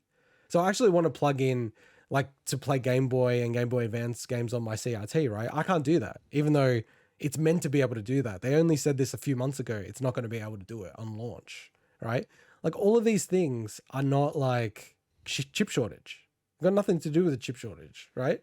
So like, would they have actually been ready, like to ship it earlier this year? I don't think so. Based on like where the OS is at, it's not buggy. I haven't had like any bugs. It's just you can see that there's a lot of core features that are sitting to the side. And the other one is, you know, I was speaking about this the other day, and I was actually thinking about Mike. I'm like, what are you even going to play on this, Mike? Because you can't jailbreak it or anything. You can't hack it. You can't jailbreak it. What are you actually going to play? Do you have Game Boy games? I've got some DS games, but no Game Boy games. He can borrow Metroid Fusion from me. Yeah, and I'll that'll borrow last you some. for a bit. No, I was gonna pop into my local cashies and I don't think they were Game Boy games. Or something some do, yeah. Really? I've looked around. Some of them do, yeah. So Okay. that was my plan anyway. Just get some. because they're going to release the 1.1 decent games. firmware supposedly next month, January. And they still haven't, like, you know, they do this thing where it's like unofficially the firmware gets jailbroken. You can load ROMs from the SD card and it just magically appears like a week after release every single time. That has not happened this time. And, you know, people are like either number one, freaking out, or number two, speculating that they're waiting for the 1.1 release, which kind of makes more sense in my opinion. But And just a heads up, Mike, there are so many dodgy repro carts on eBay. Look, some of them, they might be fine, but just beware that if a Game Boy game is like $10 on eBay, I know you're smart with eBay, you're way smarter than me, but just I don't think you bought that stuff off eBay. Like even good friend of the show, Joe Jives, I think he remembered he was buying some like Game Boy Super Mario Brothers Advance games, and they were just like the dodgiest repros ever. So Yeah, I do remember that. yeah, I'd be really and that was cautious years about that. ago. So it's probably worse now. Yeah, so I would record yourself opening them up and checking the actual chips, because they can damage like a normal Game Boy, and definitely they could damage the Pocket. Oh, wow. Okay. But, you know, like I've kind of got, I said a few of the things that are a bit annoying with it, but outside of that, like it's freaking awesome. It actually blows my expectations out of the water. Wow. It pretty much like hits every beat that it promised it would, like at the core level, which is plug in a Game Boy game, it works. Plug in a Game Boy Advance game, it works. And it's just, the screen is sick. The sound is super loud. The controls, I know like a lot of people are bitching about the controls. They're totally fine, man. Yeah, like, the question, what's the D-pad, D-pad like? Yeah. It's like not the greatest D-pad, but it's like, you know, A tier D-pad, B tier, high B at worst, right? It's, Okay. look, it's way better than, you know, like I'm just trying to compare, like way better than the Switch Pro D-pad. I hate that D-pad. Wow. Okay. It's a good Cool, D-pad, and like the buttons are clicky. Like I don't know, like I've had no issues, and I get very pedantic with this stuff. My whole concern with this, honestly, was, and this is very old now, but originally the middle buttons were meant to be right underneath, like vertically Yeah, aligned. I remember seeing screens there. Yeah, And I remember seeing that going, oh my God, that would be so annoying if that's the one thing I was like, damn, I almost think I'll wait for a revision. Do they move it? Because it's horrible to have it there, but they moved it before they manufactured Okay, it. cool. So. The only thing, and this is super finicky, and maybe when I see it in person, I'll change my mind. And I don't know if it's a requirement, but then putting that little FPGA kind of thing on the bottom left, isn't there? Is there something on the bottom, or was that a sticker? Yeah, no, it's an embossed thing. Yeah, that's the only thing I'm like, did they need to put that there? It just felt a little, unnecessary. That's just I a would personal look thing. cleaner without it, but yeah. Yeah, that's Yeah, just a personal thing. Yeah, I get it. I think the whole point is, I don't mind it, to be honest. And I think like when you see it in person, the design language is like, it's just off the chain. Like Mike will really appreciate it. Like even if you open it up, you need a tri-wing screwdriver. Like they have like heaps of stuff underneath it. Is like- it how heavy is it? Is it It's hefty, but it's do you know? I don't know if you've got a Game Boy to compare it to, but is it heavier than an Okay. old school it Game feels Boy? like a DualShock controller. Oh, that's Like pretty it's light then. it's probably lighter actually when I feel it. Oh, okay. Okay, Yeah. that's cool. Yeah, no, it's about the same weight, if not lighter than a DualShock. I've got the DualShock pretty hefty. It's like a chunky boy. So it's not, it's probably about the same as a Game Boy-ish from memory, but it's thinner. But I've played it for hours and I haven't had any issues. No one said, wow, this thing's really heavy. You know, that immediate reaction of like, Jesus, like what the hell is this thing? But no, like I said, man, it's friggin' sick. Like I'm super happy with it. It's a little bit beta. Like, you know, the dock is pretty cool, but like some of the controllers don't work on it yet. They updating, you know, being the animal that I am, I have like so many controllers, so I could test out a whole bunch of different ones. So yeah, I was able to use one of my old Bluetooth ones and that seemed to work fine, but my 2.4 gigahertz one doesn't work, which is a bit more responsive, but they're saying that's going to be updated. So yeah. Now, just going through the stuff that's available on the Pocket, that's the last thing I wanted to round out before we go on to Worms is my opinion. It's like, I just feel like the actual Pocket is the star of the show and you kind of don't need anything else, right? Like that's the thing that is just like insane value for money, in my opinion. It's insanely cool. As in you don't need the dock and well, I'll the go other through each accessories, one, but I just headline is, you know, the Pocket itself. And then if you've got a bunch of like Game Gear games, TurboGrafx 16, Lynx, Neo Geo Pocket, obviously that's like get the adapter. But yeah, like the Pocket itself is amazing. But going to the dock, it's like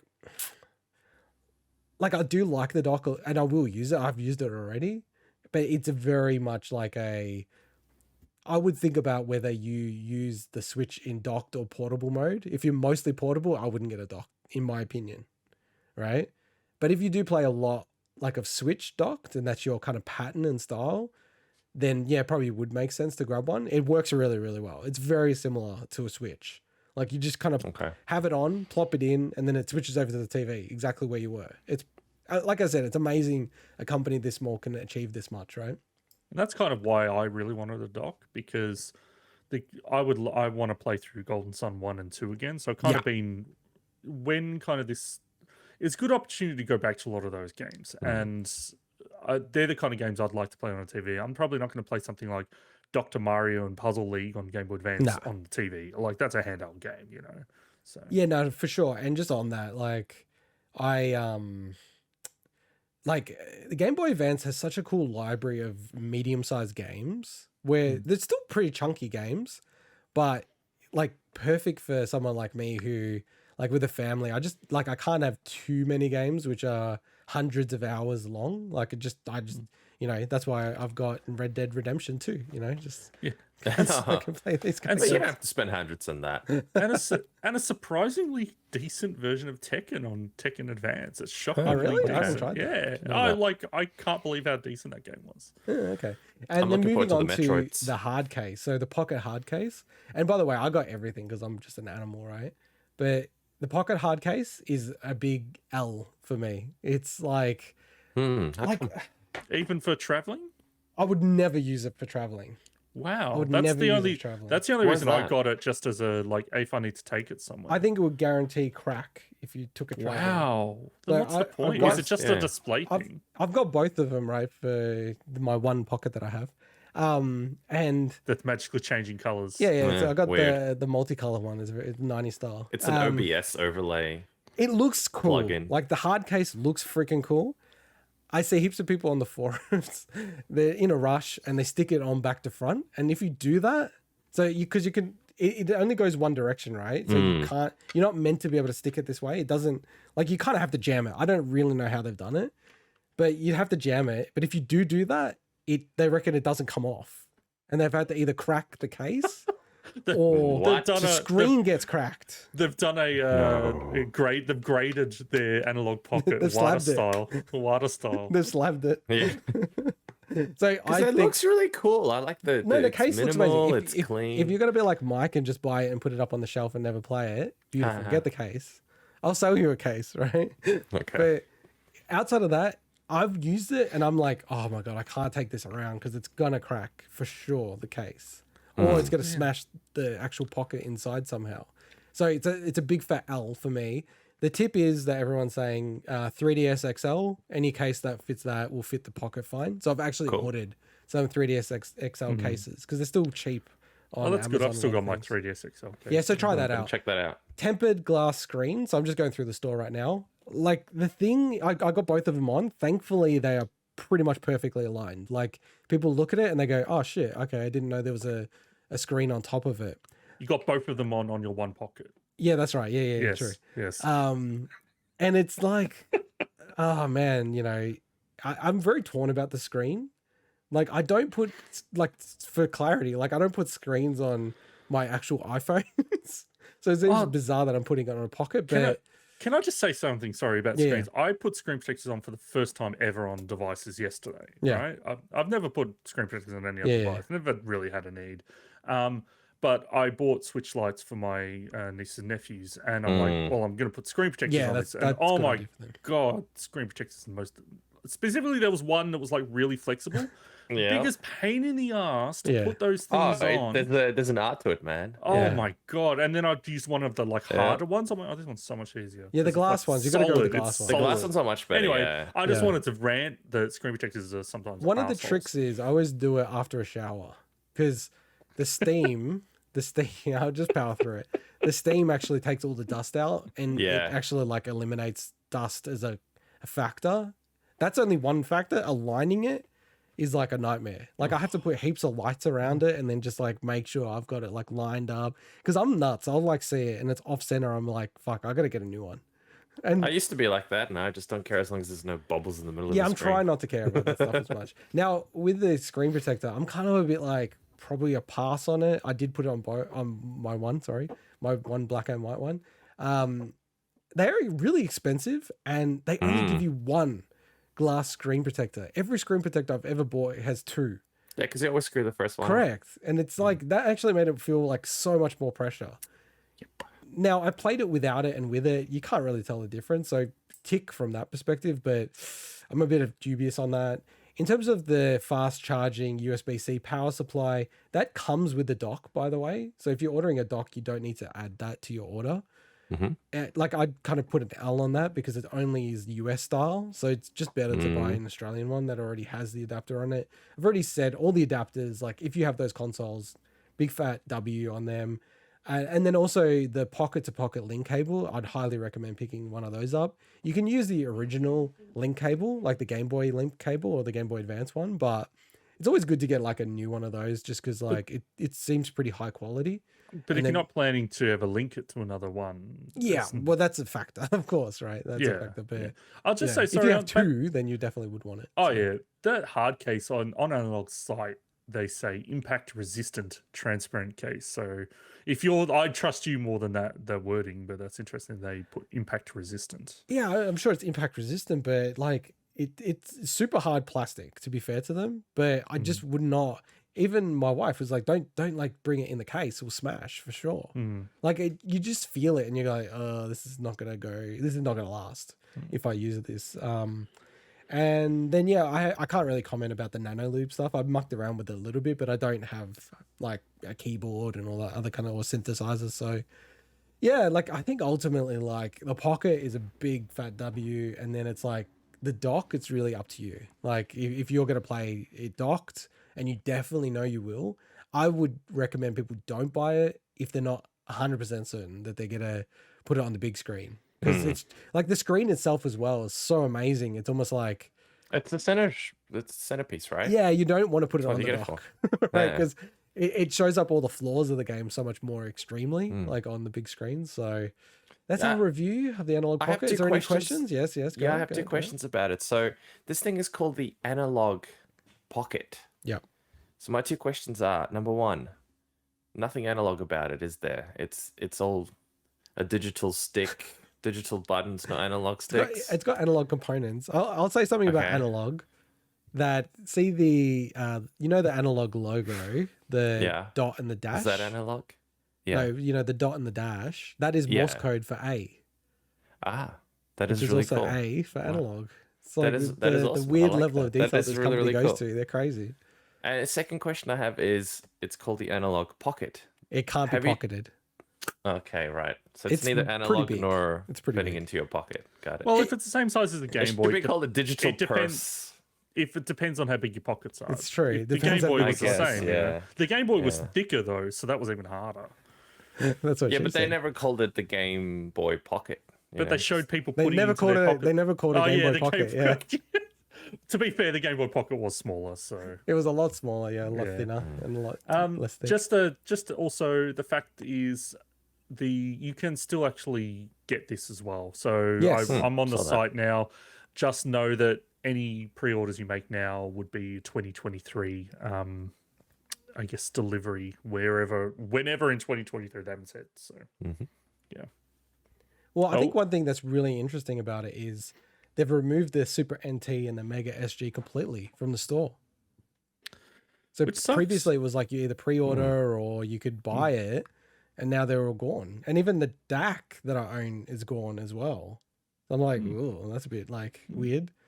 So yeah, it looks like they're gonna have to focus on the Pocket for a while, just given the demand that it has. I think it was like over 50,000 orders when they opened it up again, and that was on top of the whatever the first run of it Backlog, was, yeah. like 15,000 or so orders potentially. So very popular boy. But yeah, no, it's If this awesome. is- I'm very happy. If they're gonna open this up and there'll be a crack for it, I guess. I could see the popularity going up even more. Yeah, Being able to play SNES on it and stuff like that would be amazing. like that will definitely happen. It is funny though how many people bought it with no games, just expecting that it will have a jailbreak straight away. Mm. And they're like going crazy on the forums, like, where the hell's this jailbreak? I've got nothing to play. It's just sitting there doing Can't nothing. I'm expect like, it. who would buy this without having any Game Boy games or Game Boy Advance games? Very strange person. So Yeah, I don't know but who would do such a thing. highly Someone highly who recommend hopes the cash converters or their friends can lend them games. highly recommend it. Love it. Surprised it lives up to my expectations. So that's our Awesome. review of the Analogue Pocket, and now we'll move on to our first game of some of the year 1995 nominee feature, where we're taking a closer look at the classic arterial warfare romp. Artillery. Artillery, I know. Artillery? Mr. Stoic Boy. Team 17's Worms. So I think we're planning to play this like 5 or 6 times during this week, and we played it once. But even played then, a few playing games. it was I very played good. played single games. player as well. Yeah. It was very enjoyable. Swinny, do you want to take a bit of this away? Yeah, so this is the original Worms, as we mentioned, came out in 1995. So it came out on a bunch of platforms, not all in 1995, but most famously Amiga CD32, PC, of course. Also got a Game Boy release, came out in the Genesis, on the SNES or Mega Drive. Came out on the PlayStation Saturn as well. And this game is one that it's just thinking about this game is like just takes me back to, like I'd say childhood, but it's more like, like early teenager. That's when this is like, one of those classic games at Swinny, and I was playing it around at your house, Integot, and I never owned this game because I never had a really? PC that would probably run it for ages. That's crazy. I still had an Amstrad probably around this time game came out. But I also used to play it at other friends' houses as well. And so I played this game a lot. It's developed by Team 17, specifically created by a guy called Andy Davidson. So a bit of an interesting story about how he put this together. So he was trying to create a version of a game called Artillery.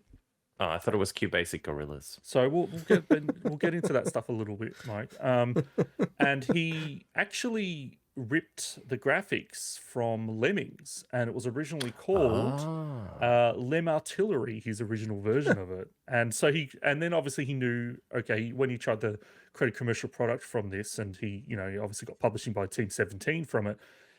He also changed it. At one point, it was called Total Wormage. Based on That's pretty good, I guess, actually. Total That is pretty Carnage, good, yeah. the action, arcade game. And obviously it landed on Worms. But yeah, this is developed by Team 17, published by Ocean Software and a bunch of other publishers across the different platforms. And yeah, well, as Michael's going to say, this is an artillery game. It's kind of a genre like turn-based artillery. You've got games like QBasic Gorillas, which I didn't realize was actually made by Microsoft. I had no idea, but and probably it wasn't the first game in that kind of genre. One that you'd kind of say, I think it's called, where is it? I've got it listed Oh, here. there's a name for this genre. Yeah, so they're basically turn-based artillery games. And I think the first game of that type, according to Wikipedia, came out in 1972. So this genre hasn't got a lot of games in it, but it's been around for a long time. But the most popular ones, other than Worms, are Scorched Earth is really, really well known. And as Mike mentioned, Gorillas or QBasic Gorillas. And you would say, look, Worms is easily the most popular series and biggest selling out of any of them. If you don't include something that's kind of more like on a tangent puzzle-wise like Angry Birds. It's a different style of game, but there's still some people that bundle that in with the artillery genre. But yeah, this game is just, it's the first game in a series that had 13 mainline games up until the most recent one. Heaps of spin-offs, special re-releases, even the original Worms got a director's cut. And yeah, it's just a game I absolutely love. And I'm happy to give a quick overview of anyone that doesn't know gameplay-wise what the game is. Before you go on, though, I just realized I actually made, what do you call these games? Artillery. What? Well, they're Warfare? turn-based artillery games. Turn-based. I made a game like this at uni, actually. Yeah. So it was like, it's a 3D game, and it was like on a planet with gravity, and you could shoot like the bazooka, it would go around the planet. And use gravity that way. It was actually really sick when I think about it, and it would deform the planet. So like the tank that you're on and everything like that. I should have saved that. Like, I keep all this other crap saved on my NAS, but then I delete stuff like that. It makes no sense. Yeah, there's companies that Worms themselves as well has tried this, where they've taken like a 3D approach, and it's always had varying levels of success. Like I think the 2D style is what just generally works for this kind of genre. But for anyone that's never played any kind of Worms, like 2D Worms or the original, I'll give a quick overview, I guess, like what the game is. So there's basically 2 to 4 teams of these little worms on a battlefield, and you can custom name them all. So whether or not you can even name the CPU teams if you want. So basically, like I like naming my Worms based after Arnold Schwarzenegger movies. Mike likes naming them after rude words, according to the other day. But basically, you take turns, so that's where the turn-based part comes in, and it swaps between the teams of different worms on the teams each turn. And you only have about 60 seconds to move around. You can adjust the timer if you want, but you can obviously take actions in that term. So whether or not that's shooting a bazooka or using a teleport or something, and you have a big arsenal of weapons available to you. And obviously the objective is to wipe out the other teams. So each worm has about 100 health by default. Weapons generally do set damage. So a bazooka that hits straight on will do about 50. Dynamite, I think, about 70. But the idea is, well, if you shoot a worm off a cliff and they bounce around, they'll take additional fall damage. So it's like combo damage. So the idea is obviously, I'm going to position this to knock them out in one hit. But you can also instant kill the worms by shooting them off a screen or knocking them into the water, which is often the way that basically the game will start, and then half the worms will die in like the first turn because they're positioned on a cliff and you just knock them off or something. There's lots of weapons. So for the bazooka, for instance, you'll manually aim, you'll hold down the button to power them. You've got to factor in wind. It shows a little bar you can see in the footage on YouTube if you're watching on YouTube. But then other weapons, you'll just place them. Like dynamite, you'll place it, and you've got a certain amount of time to run away before it explodes. You got weapons like shotgun and Uzi that aren't affected by wind, but the shotgun, for instance, give you 2 shots, so you can be strategic. Like, I'm going to shoot that worm, reposition myself in a safer place, and then take the second shot or something like that. But then you got other cool abilities like ninja rope and the bungee to basically traverse. Again, you've only got 60 seconds, but you can move around quite a bit in those 60 seconds. And then just stuff like teleports. You can build girders as like to barricade yourself in or to create bridges. You can use a blowtorch or a drill to drill into the terrain. So often in the games we played this week, they all ended up the same way, which is one of us turtling ourselves into the terrain, and then like the other person had to figure out how the hell to get in there without opening themselves up to like a counter attack the next turn. So that's the thing, is you've got to be careful where you are the next turn, because obviously you don't want to get someone to easily kill you after you've done your turn. The only other stuff, like the game is pretty simple, but there's a lot of strategy to it. there's weapon drops that might drop every now and then and give you extra super special weapons like banana bombs, sheep that are like bouncing dynamite that you can trigger at will whenever they get near the enemy. And there's also health crates that might drop every now and then. So, and a lot of these settings you can change, just like customizing the team names. You can change a lot of the weapon frequency. You can change whether or not there's booby trapped crates. You can change the timing of the game. There's sudden death. You can turn that on and off. So, all in all, it's a pretty straightforward game, but it's just fun. And they give you, it's almost like endless amount of levels because it's generated based on, I think it's like alphanumeric strings.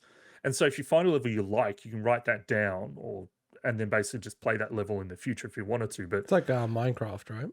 exactly. And they've got different themes as well. So it's not always the same thing you see on the screen at the moment. There's like junkyards, forests. It's even like levels set in hell, and I think they had like Christmas ones in an edition they made and stuff like that. So yeah, look, honestly, that's all the game is, but it's just fun.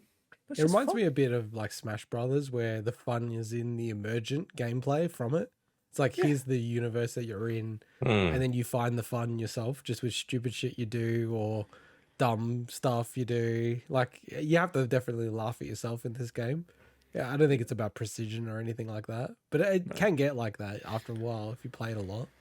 And its graphics are super simple. So they mentioned lemmings before. It is very lemming-like. Yeah. Like even the characters look like they're like worms, but they look like lemmings. Or like cannon fodder, like those really cool small pixel characters.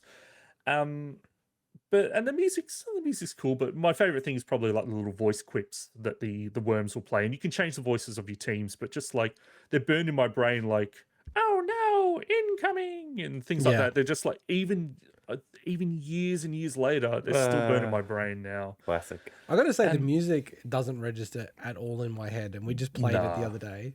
But yeah, you're right. The special effects, and just like the sound of like the mines, like that real clinking sound, like all of that really stays in my head. I like the main menu theme. The main menu theme's pretty cool, but everything else is I'm not pretty even sure if I remember it, to be honest. Oh, I love it. It doesn't stick in my head. Yeah. It's timeless, and it really is. And even to this day, for such an old game, it's still fun. It's still playable. It's still just perfect. There's probably nothing other than obviously improving the graphics, right, that you would necessarily change about this game. You know what I mean? It's just so solid that to me, there's nothing really bad about it that needs an overhaul. I'm gonna say this, and you guys are gonna hate me, but I just feel like this is the exact game you'd make a free-to-play game. Just like, hey, you just play it, it's in the browser or whatever, it's free, and then you pay for like your outfits, because you know that's the one thing, or the graves and all that kind of stuff. Like, I find it surprising that no one plays this style of game, or it just doesn't register. They do release the game, so obviously they're selling to some degree, but it just doesn't. I don't know. I never see it come up any time, like on the various YouTubers I watch and streamers and everything like that. Since Worms Armageddon was probably the last time where I think it really made a bit of, like, there's been lots of games since then, but that game did make an impact. I'm not a big fan of the Worms 2 style graphic changes, but I think some of the stuff that added in those later games, like I played a lot of Worms Armageddon on 64, but I actually played most of it single player, which is not obviously the best way to play Worms. Like, especially the original. The original's basically okay, multiplayer or bust, but the holy hand grenade they introduced in Worms 2 and beyond is still one of the classic stuff. But you're right. It would be a game where cosmetics would work really well. But the great part is that other than the fact that the versions you can play these days are a little crappy in terms of playing the original, it's still so much fun to play. It's a game that's aged so well. Yeah, I'm just looking it up now because I was looking at the whole series. It's like, I love the style of graphics in Worms 95, and I really dislike it's almost like this version's a pixelated version, and then they've moved away from that to, I don't know how you describe this style of graphics, but it's almost like Flash drawn style. And I personally hate that art style with a passion. And it's pretty sad to see how the latest version of Worms is that Worms Rumble game. You remember when that came out? Yeah. And that's just like, really tanked really hard, and it just feels very strange what they're doing with it, like making a battle royale game. I really don't get that. Like, that's so weird to me. But yeah, I just still look at it and go, I remember Worms WMD, that was like made somewhat of a splash, but yeah, it just really hasn't like sort of, done much since Worms Armageddon. I think you're right, Swinny. But the original holds up so well. Like, we got into it this week and just had an absolute blast. I just wanted to keep playing more, but we were just a bit busy. We really could have. Like, I pretty much could have played it like for I think we 4 can. hours or something. And we should keep playing it throughout reviewing the other games. For me, Worms, the original, has earned its place in like the pantheon of like these classic British developed PC games. I consider this a PC game, even though obviously got released on a lot of 100%. stuff. And I'm kind of bundling Amiga with PC there in a way. Because this is PC, isn't it? Yeah, but I'm saying like Amiga's kind of its own little thing, but alongside games like Lemmings we mentioned before, Cannon Fodder, but like alongside Sensible Soccer. Sensible Soccer is a big one. I've literally got Sensible Soccer on my list. That's number one, man. That's number one. Micro Machines, Populous, Micro Speedball, Machines, these games. And this also cemented Team 17 alongside like DMA Design, who are now Rockstar, Psygnosis, who became a subsidiary of Rockstar, I think, as well, and then obviously got disbanded, Bullfrog, the Bitmap Brothers, the Oliver twins that did like the Dizzy games, like these classic British UK games that they've just got a style to them. And obviously visually this is the closest to Lemmings, and I love Lemmings so much. But this game to me is much better. It's obviously very different, but I would rather play this than ever play Lemmings, So I love Lemmings, by the way, but yeah, this is awesome. This is still such a great multiplayer game. Like, I just wish it was more accessible, easier to play. Like, I bought the Steam version of it. There's no way to play with you guys. So I had to install Parsec, and you guys are like basically remoting into my computer to play it. That'll work. So stupid. I didn't realize with Team 17 that they were it's a merged company. So it was already merged by like 1990 from 17-bit software and Swedish developer Team 7. So they has to be that's pretty crazy. That explains it. And like this game, they've had a lot of games, but this game kind of really also helped launch them to become the publisher they are. So they publish a lot of big games now. That's what I was going to say. Like, I always think of them as the guys that made Worms, guys and girls that made Worms, right? Which is not right. But they're more of a publisher now. Like, they still make games. Like, so they make Overcooked. Like, I mean, that's pretty decent. That's pretty big game. Like, I didn't realize they developed Overcooked too. But yeah, they published like stacks of good games as well. So it's in some Aussie games as well. So it's full circle. Look, the last thing I'll say, I don't know if you guys have much more to say. To me, this is an unlikely contender for like the best game in 1995, but it deserves its nomination. And I can't deny how good this game is. Like, it's a game that I always forget about when I'm talking about these classic games.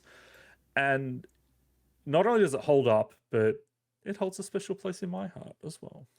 Yeah, I think that's well said. I was expecting a laugh there. Thanks for making that awkward. No, that's...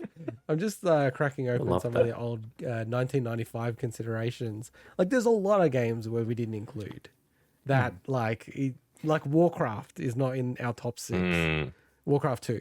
I think you're right, Swinny. I personally would find it surprising if Worms was our number 1 game of some other year, 1995. But I think people should, look at the fact that, hey, it's actually edged out some of these insane games to the get thing to is, the like, spot.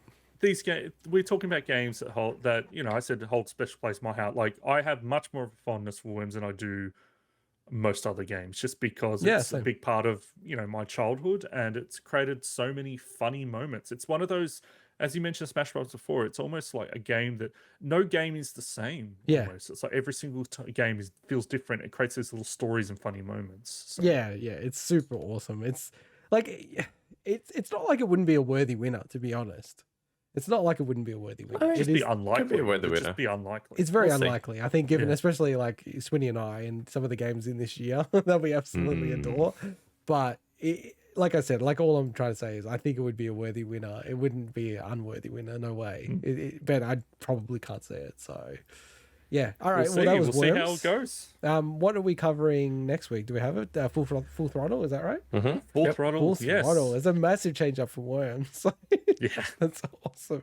All right. We'll get to our final special feature, which is our now annual Big Kringle. So The Big Kringle. once Dang. again, it's time for us to celebrate this festive season with some gift giving of the potentially video game kinds. So how do we arrange this as I get rid of Worms?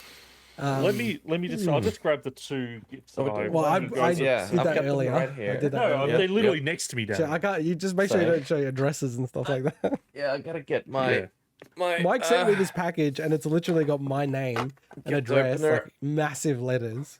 All right, Yeah, I was gonna warn you. Maybe what I'll don't show do that first. So Mike has given me. A Christmas Why has he got the card. sword out again? Because don't I know. need to open the present. It's my So- paper. It's my So letter opener. Mike has given me a card. I'm showing the other side. Mike has given me a card, so I'm going to open this first. Yeah, and open be that one. enough to- Open that and, one.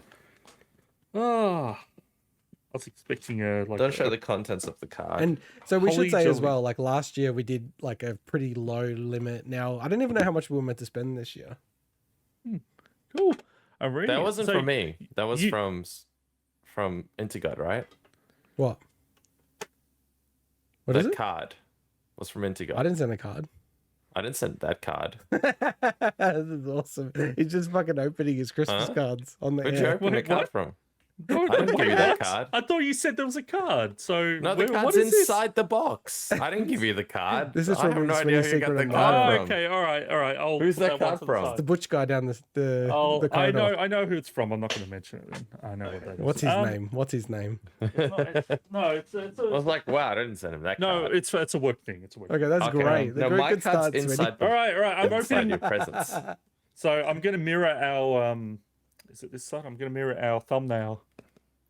Oh, look at that. You gotta Oh, look yeah. the other way, but yeah. Timestamp Alright. it, timestamp it, Mike. So this is from Mike to Swinny. Swinny's keen, by And- the way. He's just jumped in. I'm not going to show the other one. Oh, that's cool. That's cool. Oh, that is awesome. cool. I hope you I don't like mind me that. showing that, Mike. That's fine. Yeah. Did you get Splodge's consent? Oh, thank you for that photo. That's 2 amazing. rounds. Well, I haven't. There's still stuff on top, so I don't know if someone else wants to go first. I just wanted to get the card. No, or it's a photo open now. his bloody present. Just open it. Okay. Okay. Ooh. It's Oh just, my god, it's just there's- wrapping paper. There's multiple stuff in Whoa, here. look at this. You guys have gone over the Wrapping top. paper. I got other people to wrap mine. Ah, wow. Oh. And I did It's myself. called the distribution center. Some Xbox socks. That's cool, actually. The funny thing is, I was going to buy these myself, so I'm glad that you bought. But the thing is, even if I had them, having multiple Xbox socks would have been great. They're technically sock fillers, no pun intended. This is crazy. What has he done? What is It's it? another pair of Xbox Oh, socks. okay. I So you love it. wanted 2 pairs? There you go. Done. Jesus Christ, Mike! You bought lots of stuff in here. What's going That's just- on? that's You've definitely gone above random. our limit. It's random little things. I don't even know if we have a limit, to be honest. There's There's a no little. there's no safety word. I can't tell what it is. Oh, it's a pin. A little Cyberpunk pin. Oh, that's going up in value. I'll open it up soon. It will. It will. It Awesome. can only go up in value. Mike has put so much stuff in here. You're making me nervous. No, dude. no, it's just a few little random things. I literally, anyway, we'll get to it once we've all opened. Oh my god, like he's even bought me some Kinder stuff. Oh, nice. Jesus Christ, Mike, you I bought hope so you did many not put things. chocolate in Some my thing because it's choc-chocs been as like well. 40 degrees in Sydney. Uh-oh. Mike. There's a Johnny Silverhand plush as well. And there's which one is in your awesome. background as well, Mike. That's Yeah. awesome. Come on. The other That's not There's, fun too. It's so confusing. I always point It's to the really wrong side of the confusing. yeah. So some Kit Kat chocolates. Thank you. Oh my god, Mike, you've Christmas spent Kit way Kats. over the budget in that. So No, it's fine. I appreciate it, but I at think the it same was around time, that. it's like it's kind of annoying because now we look like assholes. Yeah, no, No, no, yeah, no. why didn't I you wasn't let us about- I go? wasn't You about should that. have let us Oh, open your wow. present. What the hell? Huh? What the? What is it? What is it? What is it? What? It's a Ted. No, it's not Ted Danson. It's That's awesome. It's a Hey, Sam. wait, that's a Swinny. It's a Sam Malone from Cheers.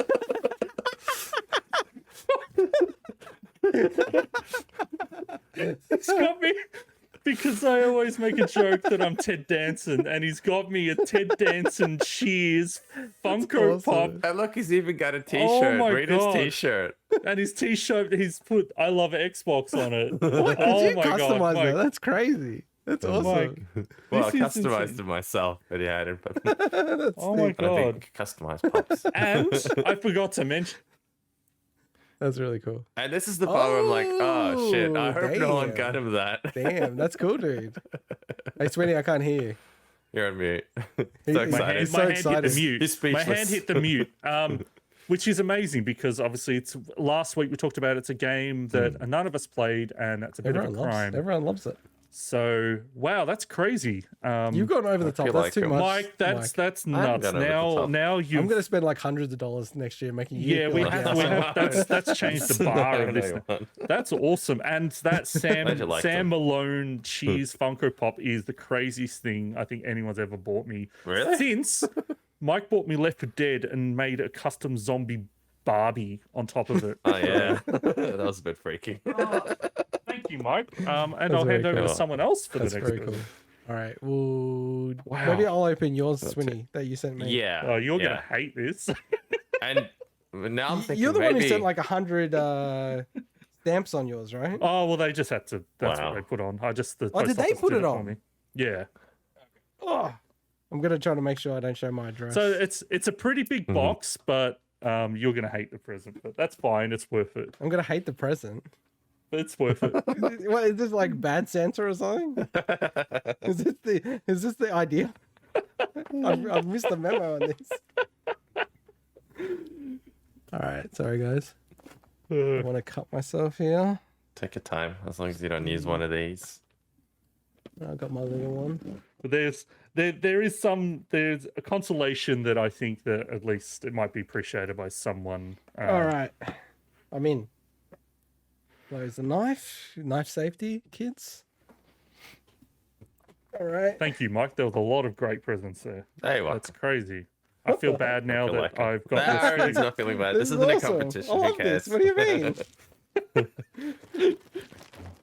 Like a giant Sick. piranha plant plushie.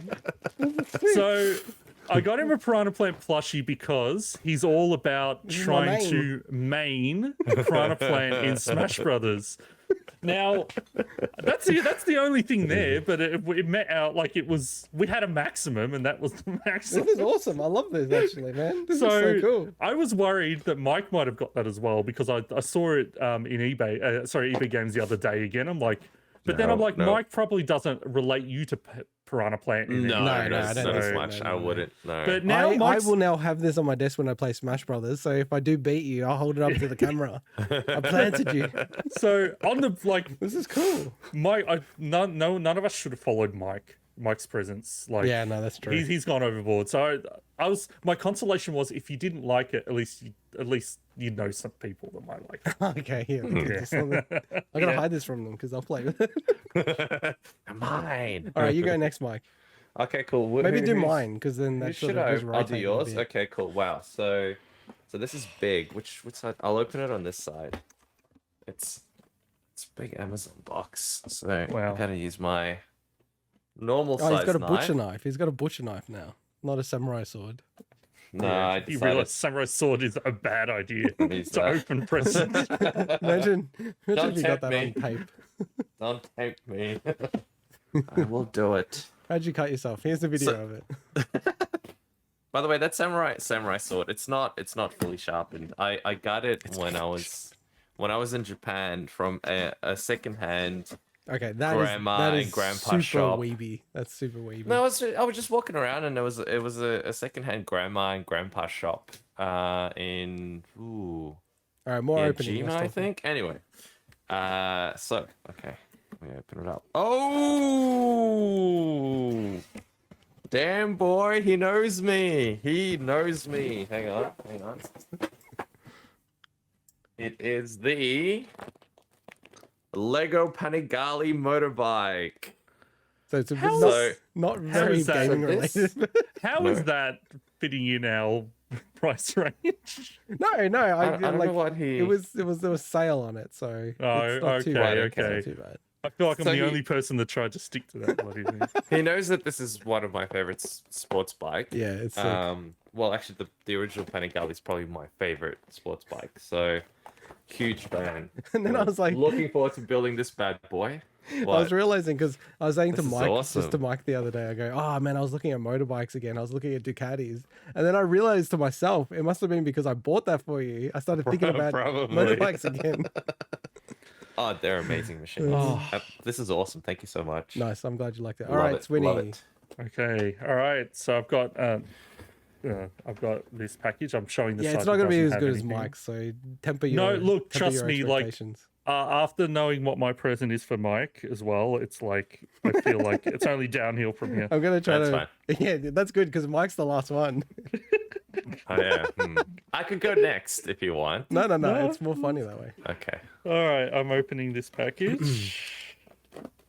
All right, I got my hand on. Oh, I feel there's some box there. Oh, there's a few boxes actually. Watch out for the dildo. Oh, I see a blue color. Just make sure. Okay, that's just a packing thing. All right, cool. It'd be hilarious if it was All right, what I can see their blue. I can see their blue boxes, but I can't see what they are yet. Okay. What is All it? right. What is it?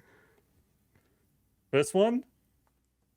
Oh my god! Oh, nice. Persona 5 Royal. That is awesome. Yeah. That well, is for the RPG awesome. man, it's the exclusive Perfect. for the console. Wow, Yeah, the that is Royal perfect. version. That is absolutely perfect. There may be a Right. leak that There goes the 100 hours. standard edition is coming for free to PS Plus next month. Dude, it's, Yeah, but he wants the it's- Royal version. But It's he wants the already, Royal it's version. already on the PlayStation subscription. Like, Yeah, it's if I already on didn't- PS Plus anyway. If I didn't care enough about Oh, that, I didn't know that. like Okay. I'm glad I This is actually prefer Swinny. This having is that. Swinny. He I doesn't know have the PS Plus. physical copy. There you go. Oh, awesome. And the Hits You're gonna version, love that. hooray! You're gonna love and that. the complete edition. So it's apparently Yeah. the DLCs are pretty good for Yeah, that. So that's the DLC That is was a good, so really I got the good complete game. one. That is Yeah, amazing. I love that game. And the next one, which unfortunately I showed before, but that's still good. Is God of War. Oh, wow. So Nice. that's fine. Like I appreciate, like even though I showed it before, that's fine. We don't always know, and they're you all gave me amazing two games. amazing games, and I'm Oh surprised. yeah, that- wait. So you already had God of War. He showed it I earlier. showed it That wasn't before. the copy you got him, yeah. Yeah, but that's okay. I knew that would happen. I know, was it's like, thinking- why does he have it? He It was doesn't have a bound. PS4. It was bound to happen at some point. But you gave me three amazing games. Yeah, you could especially sell two, God of War and yeah, it's for $2. that's crazy, man. Like I don't know how you got this all for the limit. That's nuts. Yeah, but Persona was the big one. I was hoping that you'd open that last. I shouldn't have, like, Well, I actually out. no. See, I didn't actually know what they Wrong order. were. I wasn't looking at the back of them, so I held them up. Ah, and yeah. First time I saw it was in the camera. I thought Persona so would be the one that you like the most because that's the Royal Edition. No, I doubt that- they'll ever have that on the PS Plus. That is amazing. Thank you so much. Let me open this one. All right, Oh, I this is forgot. I from- was sorry. I was going to make a joke that it had Bethesda Studios' famous action shooter Wet for 360. That wasn't I that forgot. bad, actually. That was a It decent wasn't game. bad. It wasn't bad. All right, so You've this got is your thing showing. like it's like so blurry. All right. You might need to put a little Post editing, edit Yeah, I on think that. you're going to have to do some post editing in that one. And I like how I'm always the one saying that. Be careful. Wait, I just gotta get my credit card out. Copy of God of War. All right. It's also got your name blasted all over it as well. Oh, yeah, that's right. It's got it on the back. It's like he's written his name in the biggest. It's like he's me trying to dox me. All right, what is this? Oh yes, cool. I've got this as well. Oh shit, you got them on the back there as well. Yeah, don't show the Oh back. my god, we're gonna get smarter with this stuff. blow Whoa, what the the hell, entire- dude? You're going crazy. Entire I episode. know. I'm like, it's appreciated. No, but well, I it's had good. to. Super Mario Puzzle. So I Ooh. figured you'd like that to do it with the kiddos. Yeah, that because definitely, It'd be perfect. He also got socks for me, but more to my theme. It actually says you're a prick. Cyberpunk pin. I had to get him on it as well. Yeah, Oh, you did send chocolates. I wonder if they're any good. they're probably still alright. Chockies? I gotta check them out. Yeah, I didn't want you guys to Chockies? fight and think I had a favorite. So you both had to get the Chockies? same chockies. Very good. And then the last one. You never guessed this one. Ha What? And guess who else got a copy of it? I did. So we'll all have to three of play us have to play it at the same time. Mike, why were you buying new games? We're all doing this stuff, and it's like I know. the risk It was a huge risk, right? I know. the risk is high. But risk is I figured high. Risk I'll taker. take the It's a risk gamble, taker. and it paid off, and I'm glad. That well, was I'm cool. hoping No, it did. thank you off? very much, Mike. Did That it was pay awesome. off? Fuck, maybe it didn't pay off. I've We'll see. doxed myself, but it was We'll worth find it. out. Did it pay off, Mike? I don't know. I don't know Please- yet. Please I don't open know. your present, Mike. Oh, are you seriously? This is even better now. All right, so it's my turn now. Uh-oh. Because that would be kind of funny. Oh, I don't know. It's really nicely wrapped. Oh, You know, no Oh, joke. shit. I was thinking about buying Deathloop. You know, it would have been so awesome if we all bought, if all of us bought Deathloop for each other. We have 3 copies of Deathloop each. Oh, shit. Yeah. All right, Mike. At Mike, least we know each other, so that's Mike, awesome. I'll take that back off your hands. No, I didn't. I'll get you something else, but No, maybe that's fine. we should have called out more that like I don't know when you bought that, but it's like maybe in the lead Ooh. up like the 2 first weeks ago now, 2 at weeks we least. should be like, Yeah. hey, don't buy any new games just in case. I agree with that. I agree with that. Okay. But the thing is, Well, I that want there to was- keep your copy, so I'll there- just trade mine. The fact that Mike got me Deathloop and a bunch of other stuff, I got him Deathloop and one other thing, although Yes, it doesn't hang quite on. match that. Well, I don't know because you know how much I love RGBs. I'm gonna love the multicolored LED frisbee. An RGB LED frisbee. It's actually really cool. It looks pretty That's cool. cool at night. I don't know if it's animal safe, just putting that out there, but and I don't think Splodge would probably be going after a frisbee anyway. Chocolate's No, still good, but- Mike. Chocolate's still good. That's what- Yes, so that's what- three awesome. Good to three hear. copies of Deathloop. 4 somehow. copies. We've generated 4 Well, copies, we've got right? 4 Well, copies technically. including the one he Total. bought, but clearly we're all like, 2 copies of God of War. can we all hold up the Deathloop Yeah. for the thumbnail or Deathloop, something? baby. Yeah.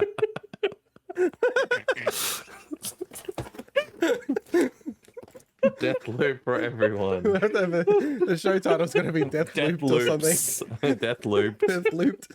Oh, this is sick. You know what? Can I just say what's awesome about this is that Oh. Swinny knows what he got you, right?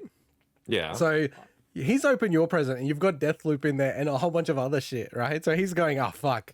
I This had to sit there the whole time being like, he's going to open my present. Wait, hear me out. Because then you're like, oh, shit, you know, you've got him just Deathloop, whatever, but it's still cool.